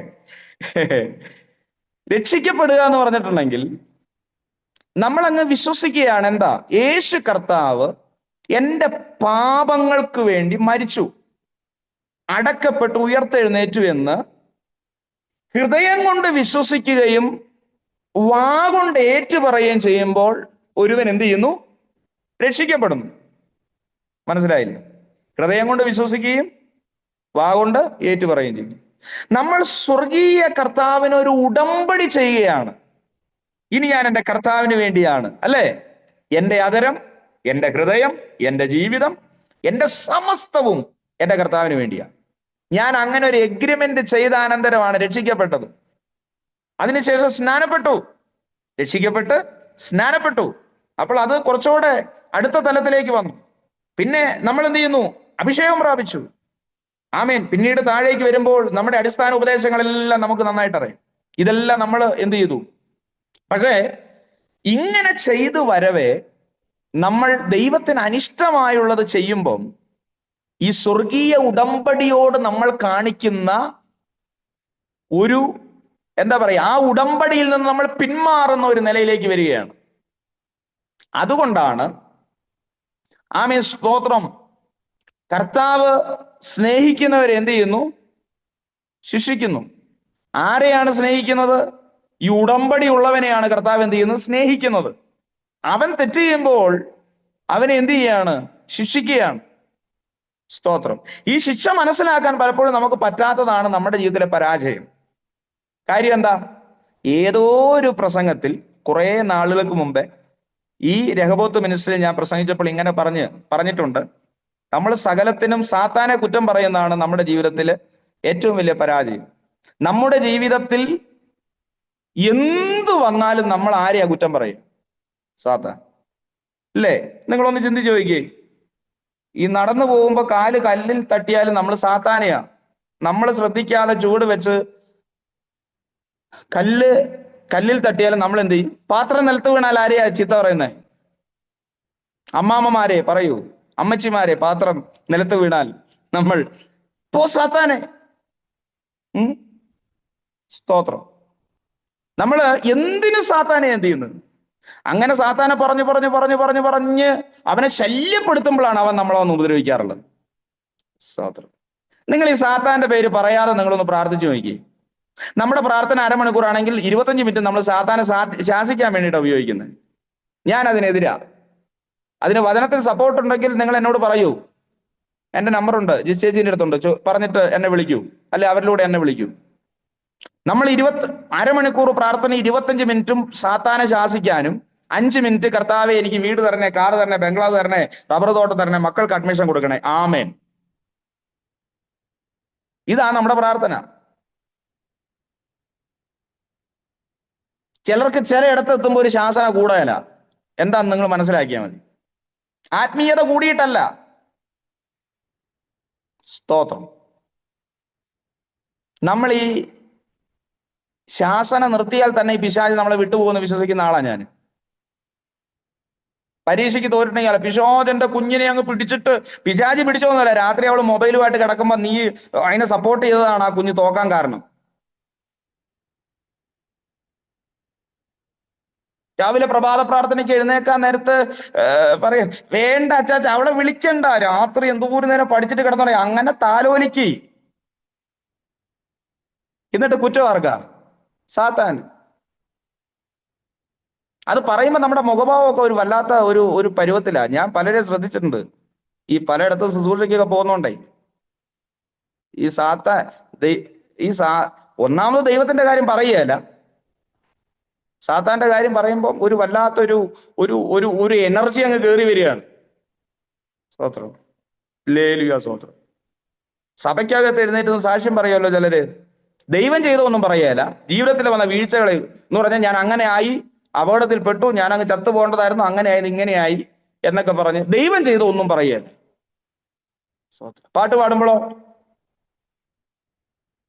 പാട്ട് പാടുമ്പോ ഈ തകർക്കുന്ന ഈ ദുഷ്ടഭുജത്തെ ഉടയ്ക്കുന്ന ഈ നീചപാത്രത്തിന് പാടുമ്പോൾ നമ്മുടെ മുഖഭാവമൊക്കെ തനി സാത്താന. പക്ഷെ അടുത്തൊരു വരിയുണ്ട്, പൂർണ്ണ ഹൃദയത്തോടെ ഞാൻ സ്തുതിക്കും നിന്റെ അത്ഭുതങ്ങളെ. അത് പാടി അങ്ങ് ഒപ്പിക്കും. എന്നിട്ട് അടുത്തത് പാടാൻ വേണ്ടിയുള്ള വ്യഗ്രതയാ. എന്താ? തകർക്കുന്നീ ദുഷ്ടഭുജത്തെ. ഓ, ആ സമയത്ത് എവിടെന്നാ കയറി വരുന്നതെന്ന് അറിയില്ല. നമ്മുടെ അബദ്ധമായ ചില ധാരണകളും. അതുകൊണ്ടുണ്ടല്ലോ ബലൂണ് പൊട്ടിച്ചത് സാത്താനെ, അത് ചെയ്യ, ഇത് ചെയ്യുക, വിശുദ്ധ സ്തോത്രം. നമ്മൾ ഈ സാത്താനെ വിട്ടിട്ട് നമ്മൾ എന്ത് ചെയ്യുക? ഇപ്പൊ സാത്താന്റെ പണി എന്താണെന്നറിയാവോ? പെന്തക്കോസുകാരെ രക്ഷിക്കുക. എന്താ കാര്യം? നിങ്ങൾക്കറിയാലോ അല്ലെ? അപകട സ്ഥലത്ത് കിടക്കുമ്പോ സാത്താൻ പറയും, എടാ നീ എഴുന്നേറ്റ് പോട ചെറുക്ക, അല്ലെങ്കിൽ എന്നെ പറയൂ അവര്. അടുത്ത ആഴ്ച ആലയത്തിൽ അതായിരിക്കും പരിപാടി, അതുകൊണ്ട് നീ എഴുന്നേറ്റ് പോ. ഇപ്പൊ പിശാച് പെന്തക്കോസുകാരനെ തട്ടി ഉണർത്തിക്കൊണ്ടിരിക്കുക. നിങ്ങൾ വിശ്വസിച്ചാലും ഇല്ലെങ്കിലും നമ്മൾ ഈ സാത്താനെ പറയരുത്. നമ്മുടെ ജീവിതത്തിൽ വരുന്ന വീഴ്ചയാണെന്ന് സമ്മതിക്കുക. കർത്താവിനോട് പറയാം, കർത്താവേ എന്നോട് ക്ഷമിക്കണേ, എന്റെ ജീവിതത്തിൽ വന്ന അപാകതയാണ്, ഞാൻ ദൈവത്തെ അനുസരിക്കാത്തതുകൊണ്ട് വന്നു പോയതാണ്, തെറ്റാണ്, എന്നോട് ക്ഷമിക്കണം. ഇത് പറയുകയല്ല, സാത്താനെ കുറ്റം പറയും. നമ്മൾ അങ്ങനെ ചെയ്യരുത് എന്ന് പറഞ്ഞാൽ ആമേൻ സ്തോത്രം, നമ്മൾ സാത്താനാണ് നമ്മുടെ ശത്രു, അത് നമുക്കറിയാം. പക്ഷെ നമ്മൾ നമ്മുടെ ആരാധനയിലും പ്രാർത്ഥനയിലും സാക്ഷ്യത്തിലും പാട്ടിലൊക്കെ നമ്മൾ അവനെ പുകഴ്ത്തുന്നത് കൂടുതൽ പറഞ്ഞ് അവനെ നമ്മൾ വീണ്ടും എന്ത് ചെയ്യരുത്? സ്തോത്രം. Praise the Lord. ആരാധന എന്ന് പറഞ്ഞാൽ ദൈവത്തിന് മഹത്വം കൊടുക്കുന്നതല്ലേ ആരാധന? ശാസിക്കാനുള്ളതാണോ? ആണോ? അല്ല. അപ്പൊ ശാസിക്കണ്ടേ? ആവശ്യം വന്നാൽ ശാസിക്കണം. പക്ഷെ ശാസിക്കണമെങ്കിൽ അതിനുള്ള യോഗ്യത വേണം. അല്ലെങ്കിൽ സ്കേവയുടെ മക്കൾ എന്ത് ചെയ്തു? ഭൂതത്തെ ശാസിക്കാൻ പോയി. വായിച്ചിട്ടില്ലേ അപ്പോസ്തല പ്രവൃത്തിയില്? ഭൂതാത്മാവുള്ള മനുഷ്യൻ അവരുടെ മേൽ ചാടി വീണു. അവൻ എങ്ങനാ പിന്നെ പോയത്? നഗ്നരും മുറിവേറ്റവരുമായിട്ട് അവരെന്ത് ചെയ്തു? പോയി. നമ്മൾ ഇതൊക്കെ നിസ്സാരമായി കണ്ട് ഈ സ്തോത്രം ഈ ദുരാത്മാവിനെതിരെയുള്ള ഇങ്ങനെയുള്ള ശുശ്രൂഷകളൊക്കെ വിശുദ്ധിയില്ലാതെ ചെയ്യുന്നതാണ് എല്ലാ പരാജയങ്ങൾക്കും കാരണം. നമ്മൾ വിചാരിക്കുന്ന എല്ലാവരും പറയുന്ന പോലെ നമുക്കൊന്ന് പറയാന്നോ? അങ്ങനെയൊന്നും പറയാൻ അനുവാദമില്ല. നമ്മൾ ക്ലിയർ ആകണം. നമ്മുടെ ജീവിതം ക്ലിയർ ആകണം. നമ്മൾ മറ്റുള്ളവർക്ക് മാതൃകയുള്ളവരായിരിക്കണം. കുഞ്ഞുങ്ങൾക്കാകട്ടെ, മാതാപിതാക്കൾക്ക്, നമ്മുടെ അയൽവക്കക്കാർക്കാകട്ടെ, നമ്മുടെ സഭയ്ക്കകത്താകട്ടെ, നമ്മൾ മാതൃകയുള്ളവരായിട്ട് എന്ത് ചെയ്യണം? ജീവിക്കണം. സ്തോത്രം. അപ്പൊ ഒന്നാമത്തെ കാര്യം എന്ന് പറയുന്നത് സമാധാനം നഷ്ടപ്പെടാനുള്ള ഒന്നാമത്തെ കാരണം, സ്തോത്രം, യഹോവയ്ക്ക് അനിഷ്ടമായത് ചെയ്തു എന്നുള്ളതാ. പക്ഷെ അനിഷ്ടമായതുള്ള ചെയ്തപ്പോ സമാധാനം നഷ്ടപ്പെട്ടു. താഴേക്കൊന്ന് വായിച്ച, നേരത്തെ വായിച്ച ആന്റി ആരാ? ഒന്ന് താഴേക്കൊന്ന് വായിച്ചേ. 5-6 മിനിറ്റോടെ എടുത്ത് ഞാൻ നിർത്താം കേട്ടോ. മിദ്യാൻ ഇസ്രായേലിന്മേൽ ആധിക്യം പ്രാപിച്ചു. ഇസ്രായേൽ മക്കൾ മിദ്യാനിയുടെ നിമിത്തം പർവ്വതങ്ങളിലെ ഗഹ്വരങ്ങളിലും ഗുഹകളിലും ദുർഗങ്ങളിലും അപ്പൊ ദൈവത്തിന് അനിഷ്ടമായത്, ആ വാക്യം കളയരുതേ. ദൈവത്തിന് അനിഷ്ടമായത് തന്റെ ജനം ചെയ്തപ്പോൾ ദൈവം എന്താ ചെയ്തത്? യഹോവ അവർ 7 വർഷം എന്ത് ചെയ്തു? മിദ്യാന്റെ കയ്യിൽ ഏൽപ്പിച്ചു. ഞാൻ ചോദിക്കട്ടെ, ഇത് സാത്താനാണോ ഏൽപ്പിച്ചത്? ആണോ? ദൈവമക്കളെ, ഞാൻ പറയാം, എന്റെ മകൻ, നിങ്ങളുടെ മക്കളെ നിങ്ങൾ ശിക്ഷിക്കും. പക്ഷെ അയൽവക്കക്കാരനെ കൊണ്ട് നിങ്ങൾ ശിക്ഷിപ്പിക്കുവോ? ദൈവവേദനെ സംബന്ധിച്ചാണ് ഞാൻ ചോദിച്ചത്. ഒരു ഭക്തനെ സംബന്ധിച്ച് ചോദിച്ചത്. അയൽവക്കക്കാരെ തല്ലാൻ വന്നാൽ നിങ്ങൾ വെറുതെ വിടുവോ? ഇല്ല. അയൽവക്കക്കാരനൊന്ന് സൂക്ഷിച്ചു നോക്കാനെങ്കിലും നിങ്ങൾ അനുവദിക്കുമോ നിങ്ങളുടെ കുഞ്ഞുങ്ങളെ? ഇതുപോലെ തന്നെയാ സ്വന്തം രക്തത്താൽ വീണ്ടെടുക്കപ്പെട്ട ദൈവമക്കളെ സാത്താൻ വിട്ടു. പിന്നെ ചില സന്ദർഭങ്ങളിൽ വചനത്തിനകത്ത് തെളിവുകളൊക്കെ ഉണ്ട്. വിട്ടുകൊടുത്തതും ഏൽപ്പിച്ചു കൊടുത്തതും ഒക്കെ ഉള്ള തെളിവുകളൊക്കെ ഉണ്ട്. പക്ഷെ ഇവിടെ നിങ്ങൾ നോക്കിക്കേ, ദൈവത്തിന് അനിഷ്ടമായത് ചെയ്തപ്പോൾ ദൈവമാണ് അവരെ 7 സംവത്സരം മിദ്യാനിയുടെ കയ്യിൽ എന്ത് ചെയ്തത്? ഏൽപ്പിച്ചത്. സാത്താനാണോ ഏൽപ്പിച്ചത്? ഇവിടെ നമ്മള് സാത്താനെ ശാസിക്കുകയാണോ വേണ്ടത്? ഇതാ എന്റെ വചനം. ഇവിടെ നമ്മൾ സാത്താനെ ശാസിക്കുകയാണോ വേണ്ടത്? നമ്മള് അനിഷ്ടമായത് ചെയ്തത് മടങ്ങി വരാൻ നമ്മൾ തയ്യാറാകുകയാണോ വേണ്ടത്? നിങ്ങൾ പറ. മടങ്ങി വരാൻ തയ്യാറാകും അല്ലേ? അതാണോ ചെയ്യേണ്ടത്? അതെ, സ്തോത്രം. പക്ഷെ നമ്മുടെ പല ആളുകൾക്കും ഈ വചനത്തിന്റെ പഠനമില്ലാത്തത് കൊണ്ട് 30, 40, 50 വർഷമായി പെന്തക്കോസ്തിൽ ജീവിക്കുന്നവർ പറയാ, പാസ്റ്റർ ഇതായിരുന്നോ ഇതിന്റെ അർത്ഥം? ഇതായിരുന്നോ ഇതിന്റെ വ്യാഖ്യാനം? എന്താ കാര്യം? ദൈവസഭയ്ക്കകത്ത് പഠനം കുറഞ്ഞു. നമ്മുടെ കുഞ്ഞുങ്ങൾ വചനം പഠിക്കുന്നില്ല. നമ്മുടെ ദൈവമക്കൾ വചനം പഠിക്കുന്നില്ല. സ്തോത്രം. വചനം നമ്മുടെ അകത്ത് കയറുമ്പോൾ നമ്മുടെ ജീവിതത്തിലൊക്കെ രൂപാന്തരം ഉണ്ടാകും. ഇവിടെ ഇതാ വചനം എങ്ങനെയാ പറയുന്നത്? യഹോവ അവരെ 7 സംവത്സരം മിദ്യാന്റെ കയ്യിൽ എന്ത് ചെയ്തു? ഏൽപ്പിച്ചു. അവിടെ ഒരേ ഒരു മാർഗം ഇസ്രായേൽ ജനത്തിന് ചെയ്യാനുണ്ട്. സാത്താനെ ശാസിക്കുകയല്ല ചെയ്യേണ്ടത്. കർത്താവേ, അങ്ങേക്ക് അനിഷ്ടമായത് ഞാൻ ചെയ്തു പോയി, എന്നോട് ക്ഷമിക്കണമേ. വചനം താഴേക്ക് വായിക്കുമ്പോൾ നിങ്ങൾ, അതുകൊണ്ട് ഇസ്രായേൽ മക്കൾ മിദ്യാന നിമിത്തം പർവ്വതങ്ങളിലും ഗഹ്വരങ്ങളിലും ഗുഹകളിലും ദുർഗങ്ങളിലും എന്ത് ചെയ്തു? ദുർഗങ്ങളും ശരണമാക്കി. നിങ്ങൾ ചിന്തിച്ച സമാധാനം ഉണ്ടോ ജീവിതത്തില്? വീട്ടിലാണ്. അപ്പൊ അതിന്റെ ഒരു ആത്മീയ അർത്ഥം എന്താ നിങ്ങൾക്കറിയാവോ? ഈ കഴിഞ്ഞ ദിവസം ഒരു കൊച്ചെന്റെ അടുത്ത് ഇങ്ങനെ പറഞ്ഞു, പാഷങ്ങളെ, എനിക്ക് വീട്ടിലേക്ക് പോകാനായിട്ട് പറ്റുന്നില്ല. വീട്ടിലേക്ക് പോകുമ്പോൾ എന്തോ ഒരു അസ്വസ്ഥയാണ്. എനിക്ക് പെട്ടെന്ന് ദേഷ്യം വരും. എനിക്ക് പെട്ടെന്ന് എന്റെ അസ്വസ്ഥരാകും. ഞാൻ എന്റെ മാതാപിതാക്കളെ ചീത്ത പറയും. ഒരു വല്ലാത്ത അസ്വസ്ഥയാ. പക്ഷെ വീട്ടിൽ നിന്ന് പുറത്തിറങ്ങുമ്പോൾ കുഴപ്പമില്ല. ഞാൻ ചോദിക്കട്ടെ, ആ കൊച്ച് എവിടെയാ താമസിക്കുന്നത്? വീട്ടിൽ തന്നെയാണ്. പക്ഷെ അവൾ അനുഭവിക്കുന്നത് എന്താ അനുഭവം? ഇത് തന്നെയല്ലേ? ദുർഗങ്ങളിലും ഗുഹകളിലും താമസമാക്കിയ അനുഭവം അല്ലേ ജീവിതത്തിലുള്ളത്? സ്വന്തം വീടുണ്ടെന്ന് പറഞ്ഞിട്ട് എന്താ കാര്യം? സമാധാനത്തോടെ ജീവിക്കാൻ പറ്റുന്നില്ലെങ്കിൽ. സ്തോത്രം. ഞാൻ പറയുന്ന അർത്ഥം നിങ്ങൾക്ക് മനസ്സിലാകുന്നുണ്ടെന്നാണ് ഞാൻ കരുതുന്നത്. ഞാൻ നിർത്താൻ പോവാ. പർവ്വതങ്ങളിലും ഗുഹകളിലും ദുർഗങ്ങളും ശരണമാക്കി ഇസ്രായേൽ വിതച്ചിരിക്കുമ്പോൾ മിദ്യാനും അമാലേക്കരും കിഴക്കദേശക്കാരും വന്ന് അവരുടെ നേരെ പാളയമിറങ്ങി അവർക്കുള്ളതിനെല്ലാം കൊയ്തുകൊണ്ട് പോകും. നമ്മൾ അധ്വാനിക്കുന്നുണ്ട്, എന്ത് ചെയ്യുന്നില്ല? കിട്ടുന്നില്ല. അപ്പൊ പിശാചിനെ കുറ്റം പറയാം നമ്മള്. ഏത്?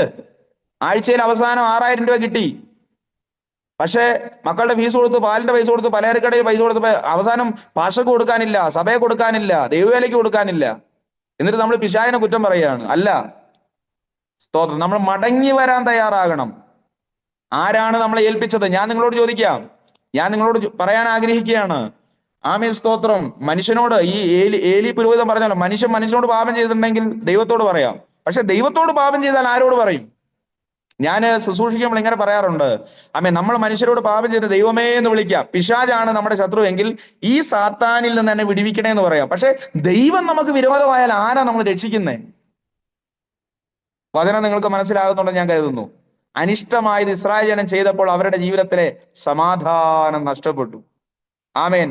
6-ാം വാക്യോടെ വായിച്ചു നിർത്താം. ഇങ്ങനെ മിദ്യാന്യരാൽ ഇസ്രായേൽ ഏറ്റവും ക്ഷയിച്ചു. പിശാചിനെ ശാസിക്കുകയല്ല ഇവിടെ ചെയ്യേണ്ടത്, മറിച്ച് മടങ്ങി വരാനുള്ള തീരുമാനം എടുത്താൽ ദൈവം അവരെ മടക്കി വരുത്തും. മിദ്യാന്യരുടെ കയ്യിൽ നിന്ന് എന്ത് ചെയ്യും? വിടുവിക്കും. ഇങ്ങനെ മിദ്യാൻ ഇസ്രായേൽ ഏറ്റവും ക്ഷയിച്ചു. ഞാൻ ചോദിക്കട്ടെ, നമ്മുടെ കുടുംബം എങ്ങനെയപ്പം? ആമേൻ, സ്തോത്രം. നമ്മുടെ കുടുംബം എങ്ങനെയാ? നമ്മുടെ സഭ എങ്ങനെയാ?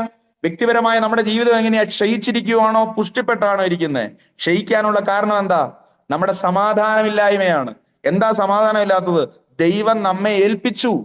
മിദ്യാന്യരെ ഏൽപ്പിച്ചു, ഫിലിസ്ത്യരെ ഏൽപ്പിച്ചു, മിസ്രയീമിൽ ഏൽപ്പിച്ചു. സ്തോത്രം. അങ്ങനെ കുടുങ്ങിക്കിടക്കുന്ന ഏതെങ്കിലും കുടുംബങ്ങൾ ഏതെങ്കിലും വിധത്തിൽ കുടുങ്ങിക്കിടക്കുന്നവരുണ്ടെങ്കിൽ ഇന്ന് രാത്രി നിങ്ങൾ അതിൽ നിന്ന് പുറത്തു വരുവാനിടയായി തീരണം. എത്ര പേർ വിശ്വസിക്കും? നിന്റെ തലമുറ കുടുങ്ങിക്കിടക്കുകയാണോ? ഭവനത്തിന്റെ അകത്ത് സമാധാനം നഷ്ടപ്പെടുകയാണോ? ആമേ, സ്തോത്രം. പിതാക്കന്മാർ, മാതാക്കൾ, ആമേ, സ്തോത്രം. അതുപോലെ സഹോദരങ്ങൾ, സഹോദരിമാർ, നിങ്ങൾ അനുഭവിക്കുന്ന ആമേ കഷ്ടതയുടെ നടുവിൽ നിങ്ങൾക്ക് ഒരു മടങ്ങിവരവ് ആവശ്യമാണെന്ന് പറഞ്ഞാൽ, കർത്താവേ ഞാൻ ആഗ്രഹിക്കുന്നു എന്ന് പറയാൻ എത്ര പേർ ആഗ്രഹിക്കുന്നുണ്ട്? ആമേൻ. എന്റെ സമാധാനം നഷ്ടപ്പെടുത്തുന്ന അനുഭവങ്ങൾ എന്നിൽ നിന്ന് മാറണം, അതിന് എന്റെ മടങ്ങിവരവാണ് അങ്ങ് ആഗ്രഹിക്കുന്നെങ്കിൽ ഞാൻ എന്നെ തന്നെ സമർപ്പിക്കുന്നു എന്ന് നമുക്ക് പറയാം, നമുക്ക് പ്രാർത്ഥിക്കാം. ഈ വചനങ്ങളാൽ ദൈവം നമ്മെ ആശ്വസിപ്പിക്കട്ടെ. അടുത്ത ക്ലാസ്സിൽ നമുക്ക് കുറച്ചുകൂടെ ഭംഗിയായി അടുത്ത കാര്യങ്ങൾ ഇതിനോട് ചേർത്ത് തന്നെ കുറച്ച് കാര്യങ്ങളോട് പറയാനുണ്ട്. ഇങ്ങനെ അവസരം നൽകി തന്ന രഹബോത്ത്